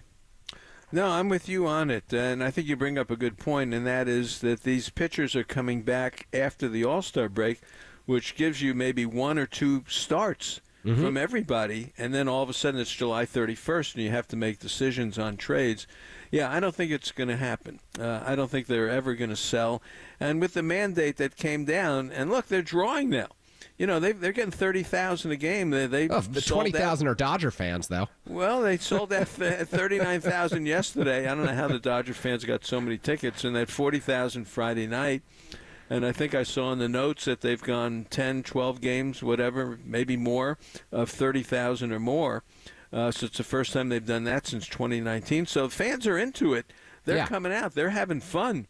And I don't think the Giants are going to tear down anything at all. It's not happening. And frankly, the young players aren't ready. Yeah. I'm not ready to turn over the infield to Luciano or to Casey Schmidt or to Mason Black and people like that. Now, I'll tell you one thing. I was very impressed with Birdsong in his start this week. There's a major league arm there. There is. And my question for Hayden Birdsong is whether he's a full-time starter at the major league level or someone who can give you 2 to 3 strong out of the bullpen. I think that's going to be the separating factor for him through the next 2 seasons, Marty, is whether he really becomes solidified in the major leagues, because that fastball's good. That fastball can absolutely play at the major league level. He can go top rail the strike zone with it like Kevin Gossman used to be able to do for the Giants. He can also throw it low in the zone. I really like that pitch. It's what do the secondary offerings look like, and can they be consistent for me? That's the big question, because they've brought up, I don't know how you feel, Marty, but they've brought up so many of these arms, and Mason Black and Landon Roop, who's back today, and Sean Jelly, and all these guys who've come through the farm system over the last few seasons, and I want to see more than just Kyle Harrison. Give them 4 innings. I need to see someone who can go 5 or 6 strong every time out there, at least 10 starts in a row, and that's what the Giants have been missing over the last 2 seasons, is these young arms come up, and then it's, he's back to the bullpen, or he's back to AAA, and he's got to refine a few things. Someone's got to stick for me, and I hope that Birdsong can be that guy. Yeah, great analysis. Yes, Birdsong is that guy because he has secondary stuff. Okay. And it's a question of commanding it. And he threw it. And now I realize it's against the Cubs, a team that's challenged, believe me, even though they won a couple of games recently. But, yeah, he's got secondary stuff. Now, for me, he's young, and just let him develop that. But the arm, this is a major league arm. This is not, and I hate to say Mason Black or someone like that. This is Keaton Wynn in a way. Keaton Wynn's got that split, and he's got that sinker, but he's got a bad arm right now. Mm-hmm. But Birdsong is in that category. Yeah, I like what I see from him, and I agree with you. Roop is back. Now, I like Roop. I like Roop a lot. He's got the curveball, and he throws the curve, and he's got it, and he can throw 94, 95. Now, he's been hurt, and he hasn't pitched a lot of innings, so let's see how they use him. But he's been effective, but he's you can't throw that curveball all the time because people are they know him, and they're gonna wait on it. But he's here. Spencer Howard is exactly what you described, and that is a guy who's going to be good. He's not going to be good. And he got hit pretty hard by the Dodgers, even though he pitched well Monday against the Cubs. But this is what the Giants have to do. They have to try to get a young arm up here. What's your take, at least on Wade right now? Possibility of being an all-star? Do you see? I'll ask you this: who's the Giants' all-star here? Who's the Giants' all-star? Well, it should be Ryan Walker. I mean, it really should be Ryan Walker. Someone it won't said that be, yesterday too, and it was a good point. I like that point. It won't be. I think Alex tweeted that. Alex may have put out there into the universe that he'd like to see Ryan Walker as an all-star, and I think that just the season he's had, when you lead the major leagues in appearances like he and Tyler Rogers have done, that's valuable. That matters, and we underrate that as part of today's game and the analytics that go into things and giving pitchers more rest and making sure that everyone's at their freshest all the time and optimizing for that. Ryan Walker's a total throwback. I mean, the cross-arm delivery, the fact that he's available for Bob Melvin every single day, he is remarkable, and middle relievers never get their due in the all-star consideration. So I'd really like to see him go. I don't think he'll go. I don't think Lamont Wade Jr. will go because of the injured list stretch that he went on, and I just think it's more difficult to make it at first base right now, Marty. I'm telling you, they're going to have a hard time picking outfielders this year. Ramos might get into the mix with one more good week, and the other guy is Patrick Bailey, just because there aren't many great catchers. You're seeing Will Smith. He's obviously outstanding for the Dodgers, but Bailey is just going to be in the mix on an annual basis because of the dearth of catching depth in the National League. If you had to take one guy, who's your one pick? Well, I take Logan Webb. I just think Logan Webb is the guy. Now, I realize Ken Rosenthal did the All-Star selections yesterday, and I just picked up the card where I wrote him down. And it's tough to get Webb on here. He's got Glasnow, Sonny Gray, Imanaga. But he may be the only Cub. That's the problem. Fried, Ronaldo Lopez, Sale, Skeens, and Wheeler. I think Logan Webb deserves to be on here more than Ronaldo Lopez. Okay. Honestly. Ronaldo Lopez is a good story this year. He is. He's a really good story, but Logan Webb is the guy. Yeah. And I said this yesterday. When he pitches, he better win. And he better go 7 innings and put the team in a position to win. That's a lot of pressure. And he's never wavered from it, and he leads the league in innings pitched. To me, he belongs on that list. Now, the relievers, you only get 3, Helsley, Tanner Scott, and he may be the only Marlin unless you put Jazz Chisholm on there because he stole the Fanatics bicycle yesterday, and he rode around in it. He's a character. I haven't seen that yet. I need to check that out. Yeah, and then Suarez of San Diego has been very good, the closer. So Walker would have to knock Scott out. And if you knock Scott out, you could put Walker in there, and the Marlins would get Chisholm as their guy. But for me, I'm looking at the list of starters, and I'm sorry. I'm taking Logan Webb before Sonny Gray. I'm taking him before Max Fried. I'm taking him before Ronaldo Lopez. And that's it. I'm taking him before all those guys. I like that. Innings matter. Innings matter in a way that the All-Star selections don't really value anymore, and we saw this a little bit in Cy Young conversations last year. Even though Logan Webb finished second, Marty, no one was discussing him as the Cy Young or really even in that category until they looked up at the end of the season, and he's got 30 more innings than everyone else. Innings matter to me because look at the Giants right now. Look at the sad state of this pitching staff and where it would be without Logan Webb's innings. I mean, you have one guy who goes 7. He's got tremendous pressure on him every time he takes the ball. Every time. And the guy never, ever wavers. And to me, that's an all-star. And that's more than his record. The innings are important, but it's what he does for this team, and he gets it done. And if he doesn't do it, they're in real trouble. Oh, absolutely. I mean, every time you flip that rotation, say, oh, good, well, Webb's pitching. And all right, Harrison or Hicks are coming next. At least you got a shot. But Webb is the guy that they go. So yeah, I'm all in. I've convinced myself. Logan Webb is the guy. That's what we're here to do. Convince yourself. I've convinced myself today that Logan Webb is the guy without a question. Did you see this thing? And I talked to Glen Kuiper about it. With the iPads now, you can have them in the dugout, and you can see the box. Before you couldn't see the box. Now the box is allowed to be seen, so the hitter or the pitcher can get the iPad and look at the box and see if the ball is out of the box or in the box. But if you use that to berate the umpire, you get a tremendous fine and you could be kicked out of the game. So you can look at it, but you better never mention it. Exactly. The umpires aren't supposed to know that you've got the box there. Come on. How about if you look at him sideways? You give him the stank eye, like Dwayne likes to say, and Mike Krukow. What if you come up to the plate and you give him the look, and he says, have you been looking at that box? Is this crazy? Come on. The thing to me, and you know this, Marty, I umpired 120 games back in high school. And yes, it's very low stakes. It's very different when you're talking, the Catholic School League and the San Francisco Youth Baseball League, what I was umpiring back in the day. But check your ego at the door as an umpire. Admit that you can get a call wrong from time to time.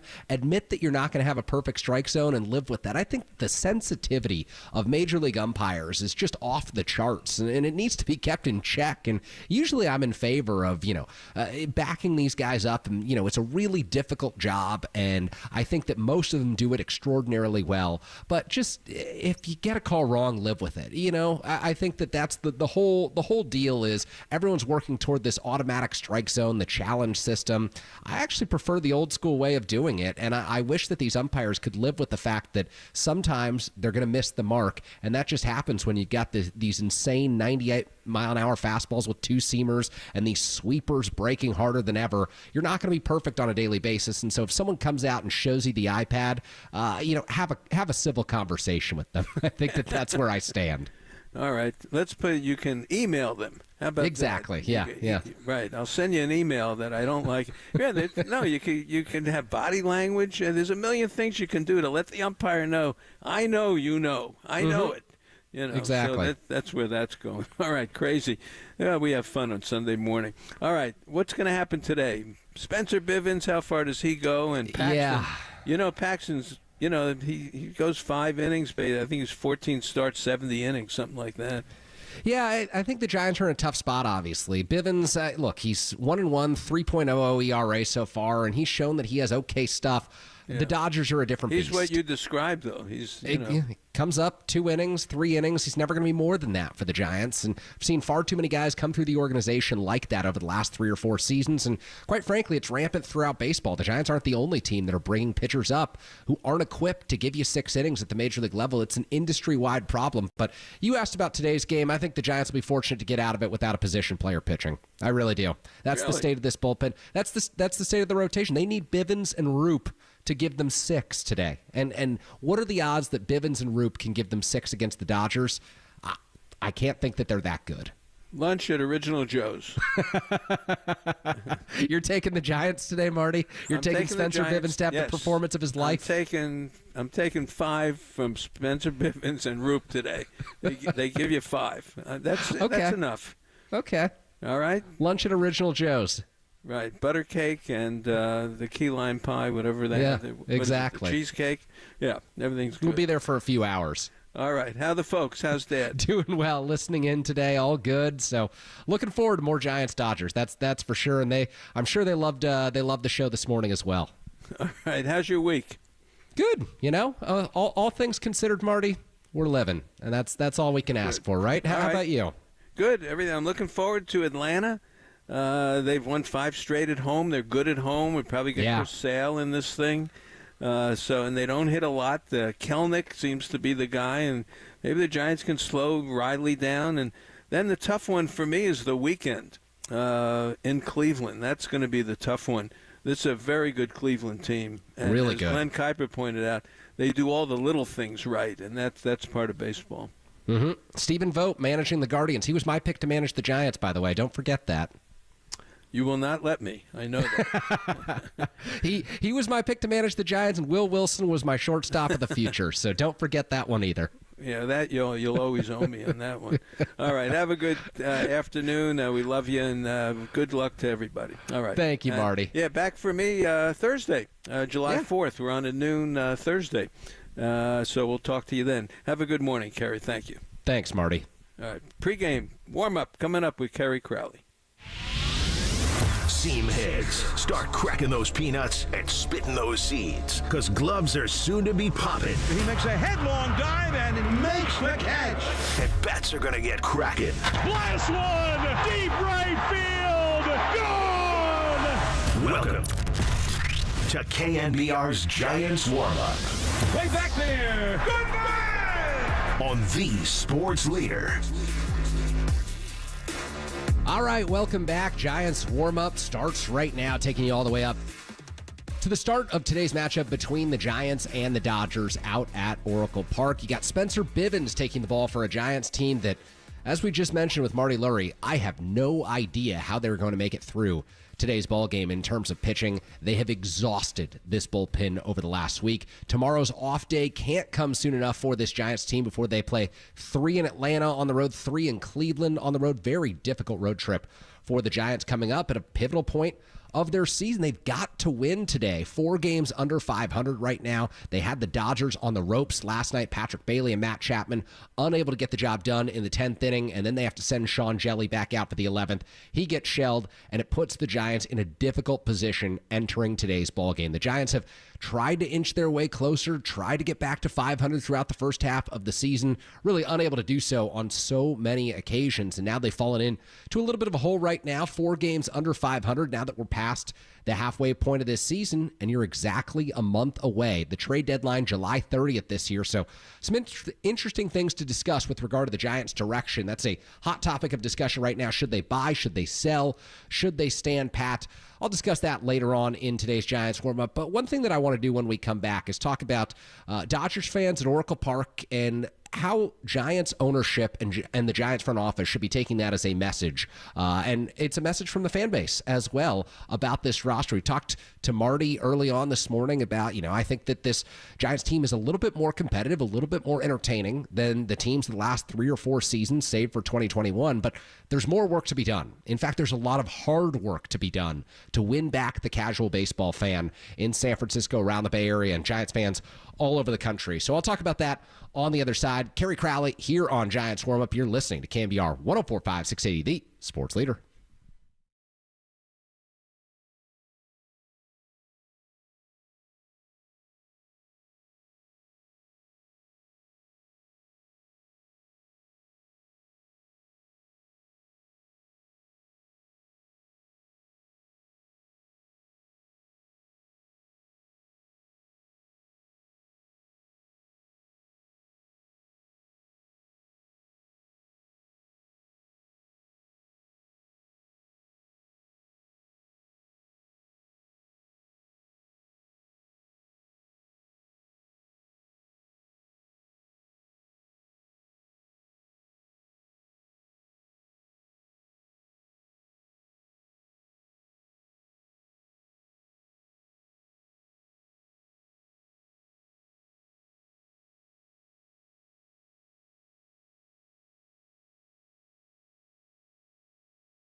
Welcome back to our KNBR Giants warm-up on the Sports Leader.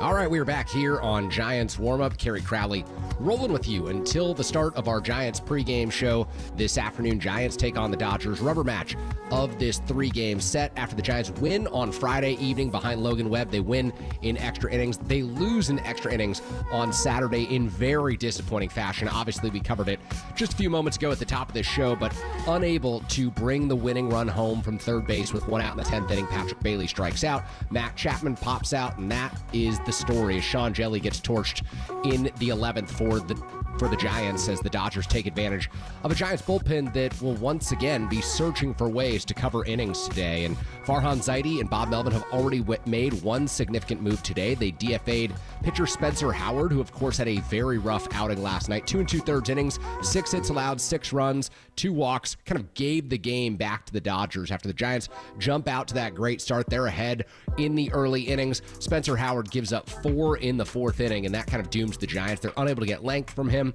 They have to use just about every meaningful member of their bullpen, save for Tyler Rogers, who should be available today. But again, Tyler Rogers, like Ryan Walker, has been used an incredible amount this season. Those two lead Major League Baseball in terms of appearances out of the bullpen, and at some point, this has to stop. And I'll talk about that a little bit later on when we get into the real intricacies of the roster and where the Giants go with the trade deadline now a month from today, July 30th this year, as the Giants prepare for what should be a really interesting month of baseball. I think that they can make things more interesting with a win today. And I do think that this is a good time to have a bigger picture conversation about the state of the Giants, about the state of the roster, about Bob Melvin's first season in San Francisco, how it's gone to date. We're just past the halfway point, and the Giants have really struggled to get to 500 throughout the first half of the season. Now into the second half, they're 40-44 entering today. Not where anyone thought they would be. The Dodgers, of course, 52-32 after LA wins last night. But the conversation that I want to touch on right now, and I think it's an important discussion to have with regard to the San Francisco Giants, is everything that you've seen taking place in the stands over the last few games as the Dodgers and their fans have once again packed Oracle Park and made it a very pro-Dodger environment. It's not something that I think any of us who grew up in San Francisco going to games, grew up around the Bay Area watching the Giants, whether you are of the Oracle Park generation, whether you attended games at Candlestick, whether you're a long-time listener, an old hat who appreciated Seal Stadium way back in the day, I don't think anyone has really registered the significance to which the Dodgers have simply invaded Oracle Park with their fans over the last, couple of years, really, since the Dodgers started to become this perennial contender, this team that's always in the mix, always winning 100-plus games, and save for 2021, always winning the National League West. They travel extraordinarily well. And it's jarring every time you look at a highlight from a Giants home game at Oracle Park, and it's a Dodger highlight, and Dodger fans are going crazy in the stands. Dodger fans are celebrating. They pack the bullpen. They do a remarkable job of traveling. And I really do.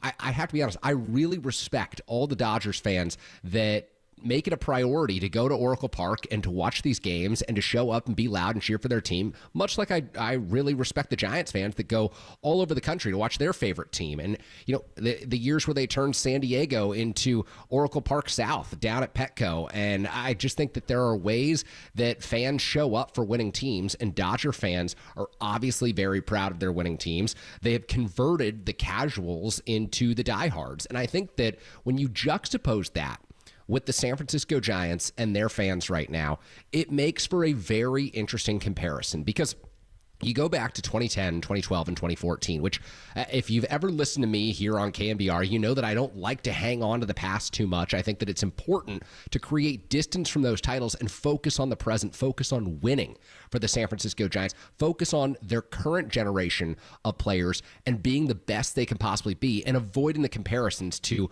a 3-5 situation, which we'll never know in baseball again. I mean, it's so hard to create a dynasty. It's so hard to win with homegrown players. And the way that the Giants did it in 2010, 2012, and 2014, quite frankly, I don't think will ever be replicated, and certainly not in San Francisco by the Giants, which just makes you appreciate it all that more. But I reference that era. I reference those titles because You look at the way that the Giants and their fans followed the team around through those years and the way that they packed Oracle Park. 2010 to 2017, really the last game of the 2010 season up until halfway through that disastrous 98 loss campaign in 2017.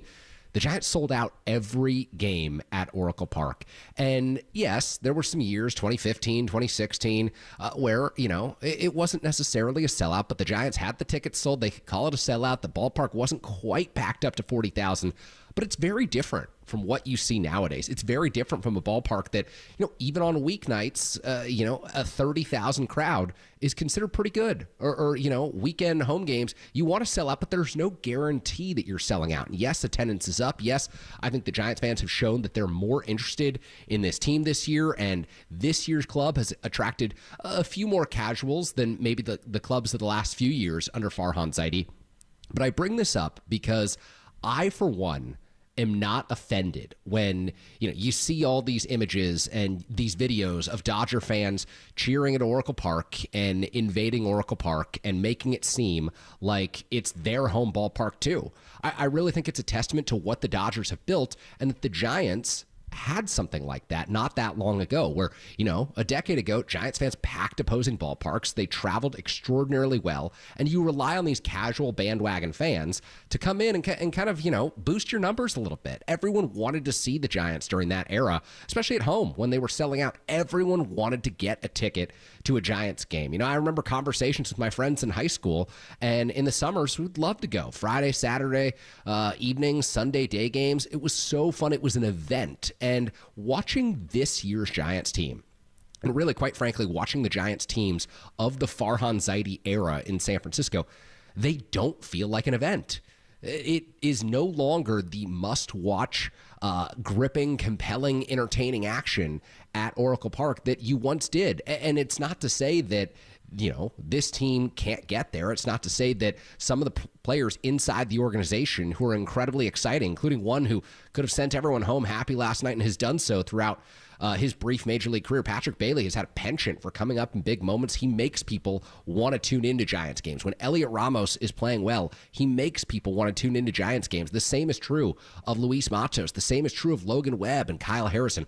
All of these homegrown players who've come through the organization, they are the players that Giants fans want to show up and watch. It's not the guys coming in on the one-year deal. It's not the guys coming in with a 1 year and an option. That's no disrespect to Michael Conforto and players like that, but Giants fans want someone who they can go out and they can buy a jersey and have that player's name be on the back for 5 seasons and have that jersey be relevant for 5 seasons and be proud to wear that jersey for 5 seasons. And it's been, quite frankly, outside of Logan Webb, kind of a long time since Giants fans have really felt that connection. I think that, you're seeing Patrick Bailey jerseys pop up, and I think that there's hope that Elliot Ramos could turn into a foundational player for the San Francisco Giants.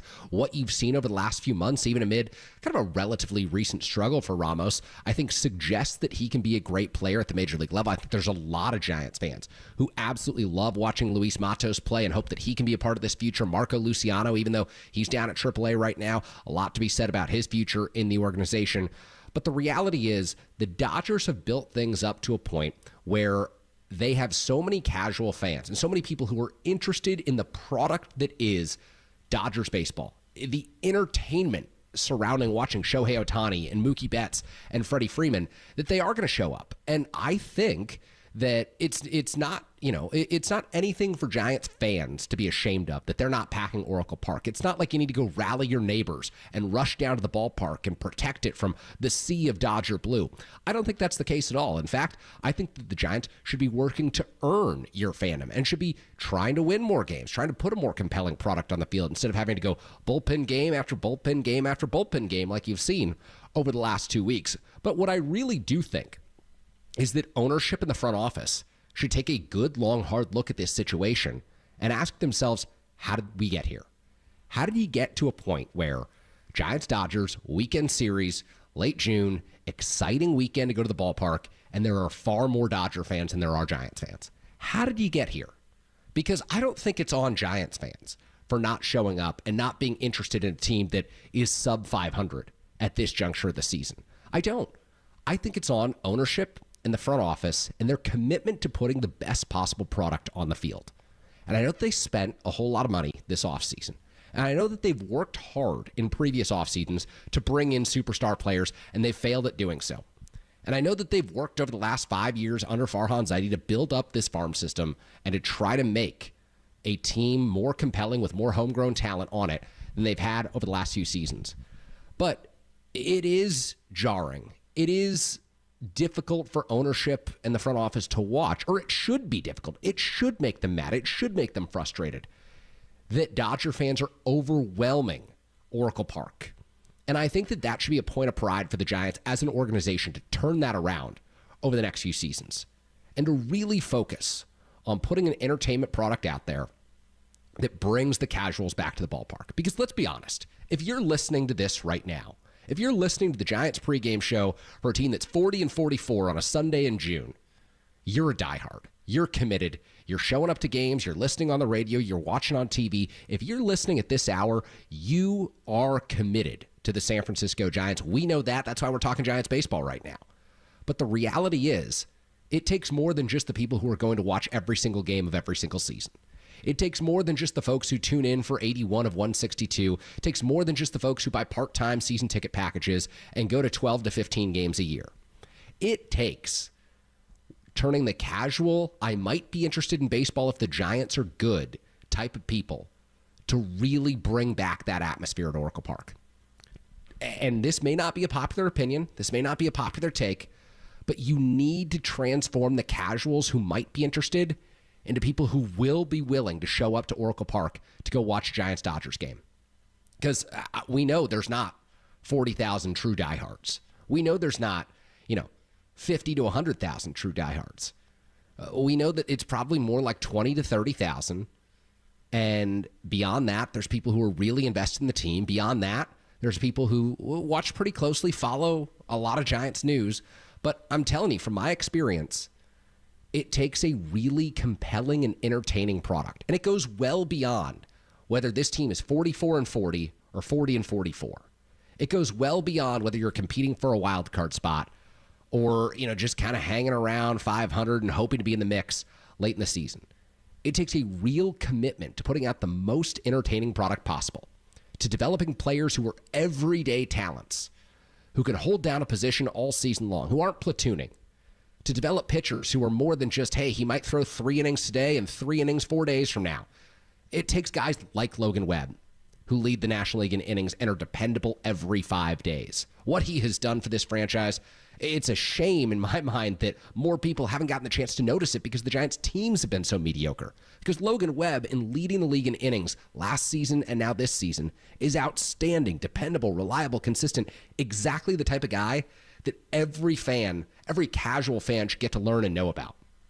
But until he's surrounded with players who are must-watch everyday players in this Giants lineup, homegrown players coming through, you're just not going to turn the minds of the casuals. And what the Dodgers have built down in L.A. and Southern California, now with a fan base that travels all over the country and particularly travels well to Oracle Park, is the most entertaining possible product. Whether they win 100, whether they win 110 or 115, you know that the Dodgers are going to win, and you know that they're going to do it in an exciting fashion. And yes, they've spent a heck of a lot of money to get there. Trading for Mookie Betts, signing Freddie Freeman, giving Shohei Ohtani the largest contract in Major League Baseball history. This did not take place overnight. Giants front office knows that. Giants ownership knows that. But they need a real hard commitment to putting a more entertaining product out there. Because what we've seen over the last month, too many bullpen games, a flawed roster construction, a lineup that's not very deep, we've seen for far too long in San Francisco. We've seen for far too long around Oracle Park. And you're just not going to have a full ballpark when you're bullpenning, when you're exhausting your relievers, when you're platooning. It can win you a few more games annually. You might go from a 73-win team to a 76 or a 77-win team by playing on the margins. But you're not going to become a 90 to 95-win team by improving the margins. This is a long-standing commitment to upgrading the core of this roster and doing it regardless of what the costs are. It is putting the best possible product on the field on a year-in, year-out basis, something that before the 2024 season and the commitment that the Giants made this offseason with their spending, I don't know that the front office and ownership were really, at the end of the day, saying to themselves, this is the best we can be. And I think that to fill Oracle Park, And to take it back from Dodger fans and to have people showing up 40,000 strong wearing orange and black on the weekends, you have to do more. And until then, you can't blame Giants fans for not showing up. Not that anyone has, but I'm just saying. I think that what the Dodgers have built and the entertainment value of what they have built is something the Giants should be looking long and hard at and saying, how do we get to that point where everyone wants to come see us? Because it wasn't long ago that Oracle Park was packed on a nightly basis. And folks, it feels like a more distant memory with each passing day. I'm Kerry Crowley. This is Giants Warm-Up. More coming up next. We're going to take a look at the trade deadline a month out and see where the Giants go from here at 40-44. Short on pitching, but they'll be getting a heck of a lot of it back very soon. You're listening to KNBR 104.5 680, the sports leader.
Getting you in the mood for a crazy crab sandwich, some garlic fries, a cha-cha bowl, and some orange and black baseball. KNBR's Giants warm-up keeps rolling on the sports leader. All right, we are back here on Giants warm-up. Kerry Crowley getting you set for the Giants and the Dodgers. Coming your way from Oracle Park this afternoon, rubber match of this 3-game series between the two rivals.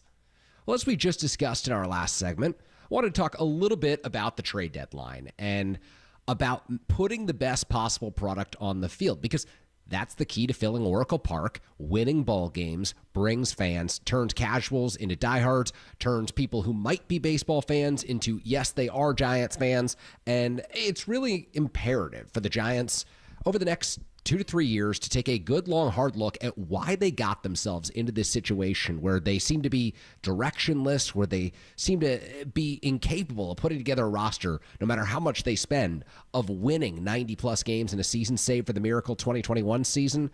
I think that the Giants need to study long and hard about what got them here, their player development, their player acquisition strategies, and focus on change, focus on improvement, and focus, bottom line, on winning and doing whatever it takes to get there. And so in saying all of that, you look ahead, a month from today is Major League Baseball's trade deadline.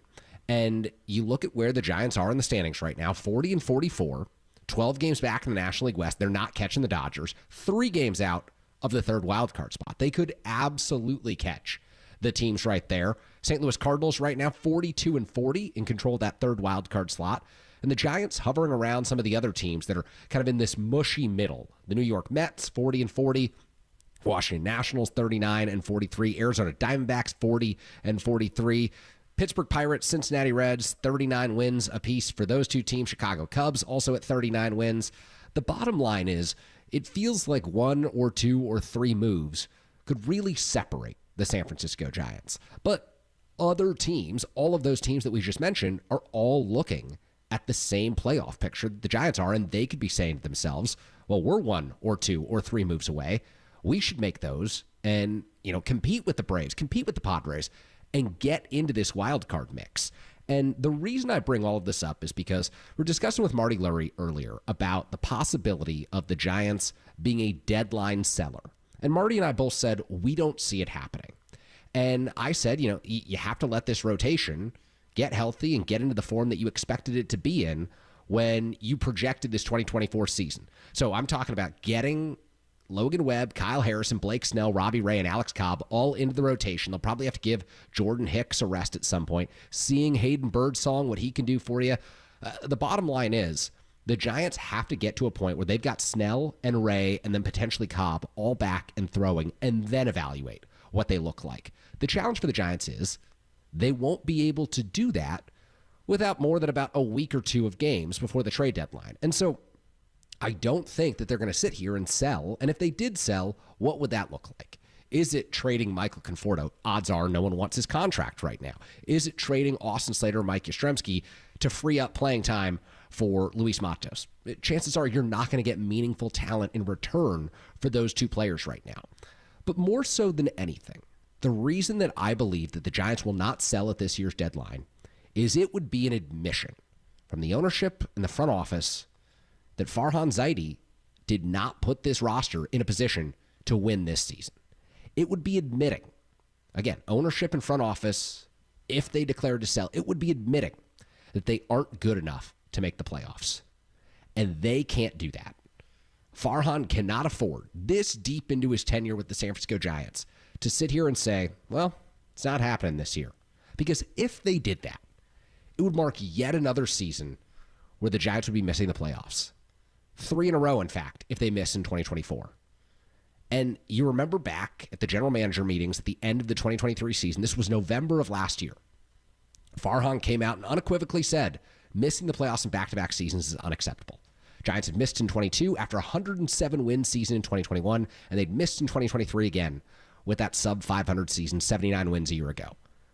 You can't miss 3 years in a row when you have the payroll the Giants do, when you have the expectations the Giants do, and you're playing in an expanded playoff field that Major League Baseball has put forth so that teams make the playoffs more often, so that you have the miracle run to the World Series like the Diamondbacks had a season ago. Missing the playoffs in 3 straight seasons and trading players away at the deadline this year would be inexcusable, and it would show everyone that Farhan Zaidi is not the executive who should be leading the Giants moving forward, which is the number one reason that I can't imagine the Giants selling at this year's deadline unless things get dramatically worse over the next few weeks, unless you go 6, 7, 8 games under 500, in which case the Giants ownership does need to take a good, long, hard look at this front office and say, did we make the right decision back in 2018? I don't think that will happen. I don't think that Farhan will be replaced. And I do think that the Giants rotation can get them back to where they need to be, because the bottom line is the National League is incredibly mediocre. Up until a week ago when the Padres started to go on a little bit of a run, it was just the Braves who were looking like a playoff team in terms of the wild card spots. You had the Padres part of this middle. You had the Cardinals part of this middle. The Braves had created some separation as they're 11 games over 500. But you look at the Giants, you look at the D-backs, the Reds, the Cubs, the Pirates, it is a group of teams that have played largely uninspiring baseball all season and knows that all it takes is 2 good weeks. Going 12-3 over a 15-game stretch, going 11-4 over a 15-game stretch, that will do it. That will get you right back in the hunt.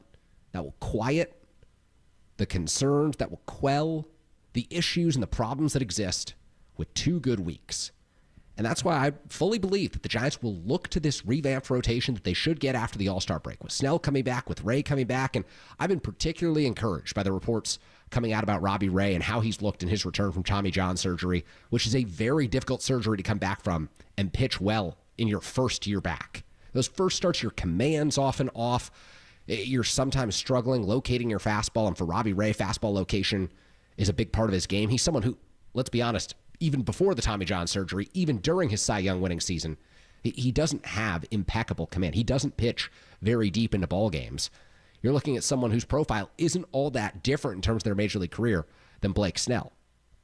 But even though I may not personally be inspired by those 2 pitchers and the track records that they have at the major league level, the Giants still have to give them an opportunity to contribute. Still have to see what this team looks like with a full-strength rotation, if they can get there, if they can keep Webb and Harrison healthy, if they can get Cobb back from the injured list, and if they can start to slow down the number of innings that Jordan Hicks has been relied on this season. Maybe he slides into the bullpen. Maybe Luke Jackson loses a roster spot. I don't know what happens, but I do know that you're going to see an incredible amount of change over the next month. 30 days to go until the trade deadline. You are going to see a different Giants baseball team then that you see right now, but I don't think it will be because of subtractions to the roster. I don't think it will be because the Giants folded, caved, and sold. Because I don't think as an organization they can admit that they were wrong that early in the season. I don't think that's a chance they can take, especially, as Marty mentioned, more people are coming out to the ballpark. And while over the last 2 days it's been a lot of Dodgers fans, more people are coming out than have in previous seasons. And so the Giants can't just, push in the chips, fold the cards, and say it's over. Not when they have a mediocre National League and an opportunity to see light at the end of the tunnel. Even if it's not a whole lot of light, and even if I'm not completely convinced that they've got the right talent, bottom line is I think you will see that talent get a chance to do what it can and prove that the Giants can be better than they've been. I'm Kerry Crowley. This is Giants Warm-Up. Look at the standings and a look at this Giants lineup on the other side. You're listening to KNBR 104.5 680, the sports leader.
While Bob Melvin preps the men in orange and black, we'll prep you for today's ball game as our Giants warm-up continues on the Sports Leader. All right, we are back here on Giants warm-up. Giants and the Dodgers coming your way at 1:05 here on the Leader. Kerry Crowley helping get you set for Giants baseball. Here is the lineup that manager Bob Melvin has put out for this rubber match against the Dodgers. Jorge Soler in the leadoff spot again. He will be the designated hitter for the Giants. Austin Slater playing right field and batting second. Elliot Ramos in the 3 spot today. He'll play center field again for the Giants. Patrick Bailey, the cleanup man, he will do the catching here on Sunday afternoon. Matt Chapman will bat 5th. He's the 3rd baseman. Luis Matos hits 6th, playing left field. David Villar gets the call at first base today after coming off the bench in the 10th inning in yesterday's ball game. He plays first base. Nick Ahmed will bat 8th and play shortstop, and Tyler Fitzgerald gets the start at second base today for the San Francisco Giants, going with as many right-handed hitters as possible. A lineup full of them, including the switch-hitting Bailey, against the left-hander James Paxton, who's 7-1 with a 3.39 ERA on the season, 49 strikeouts for the lefty. The Dodgers have really managed Paxton's workload this year, kept it efficient, and that's one of the reasons he has been successful. For Dave Roberts and Los Angeles, Shohei Ohtani, the leadoff man, 26 home runs on the season, 62 runs driven in for Ohtani. He's the DH, leading things off. Teoscar Hernandez bats second and plays left field. Freddie Freeman bats third and plays first base. Andy Pajes, the young prospect, playing center field. Already 8 home runs on the season so far for Pajes. Jason Hayward in right field for the Dodgers today. Gavin Lux playing second base. Chris Taylor over at third. Kike Hernandez, the shortstop, and Austin Barnes doing the catching for Los Angeles this afternoon. Against the Giants pitcher Spencer Bivens, the Giants designated right-hander Spencer Howard for assignment after last night's ball game. Howard gave up 6 runs in fewer than 3 innings of work for the Giants. So their bullpen incredibly taxed right now. They've added another pitcher to the mix today. Landon Roop returns from AAA Sacramento. Roop, of course, began the season on the opening day roster for the San Francisco Giants, made a few appearances out of the bullpen. The Giants have worked on stretching him out a little bit down in the minor leagues, where he's also dealt with a few different injury concerns, but he is back and expected to help provide length today for a Giants team that they need Bivens to give them a lot, they need Roop to give them a lot, and then they need to hope that they score early and often against James Paxton and don't allow the Dodgers to get back into this ball game, because Ryan Walker, he's been used a ton. They stayed away from Tyler Rogers last night, hoping that they could preserve his arm for today's ball game, but they have had their relievers taxed in significant fashion. It's one of the reasons you saw Bob Melvin leave Sean Jelly in that ball game last night as the Dodgers exploded in that 7-run 11th inning. So right now it's time to take a look at our standings. The standings update sponsored by the Alameda County Probations Department. Visit joinacpd.org today for a career that matters in the National League. The Dodgers lead the West at 52-32. The Padres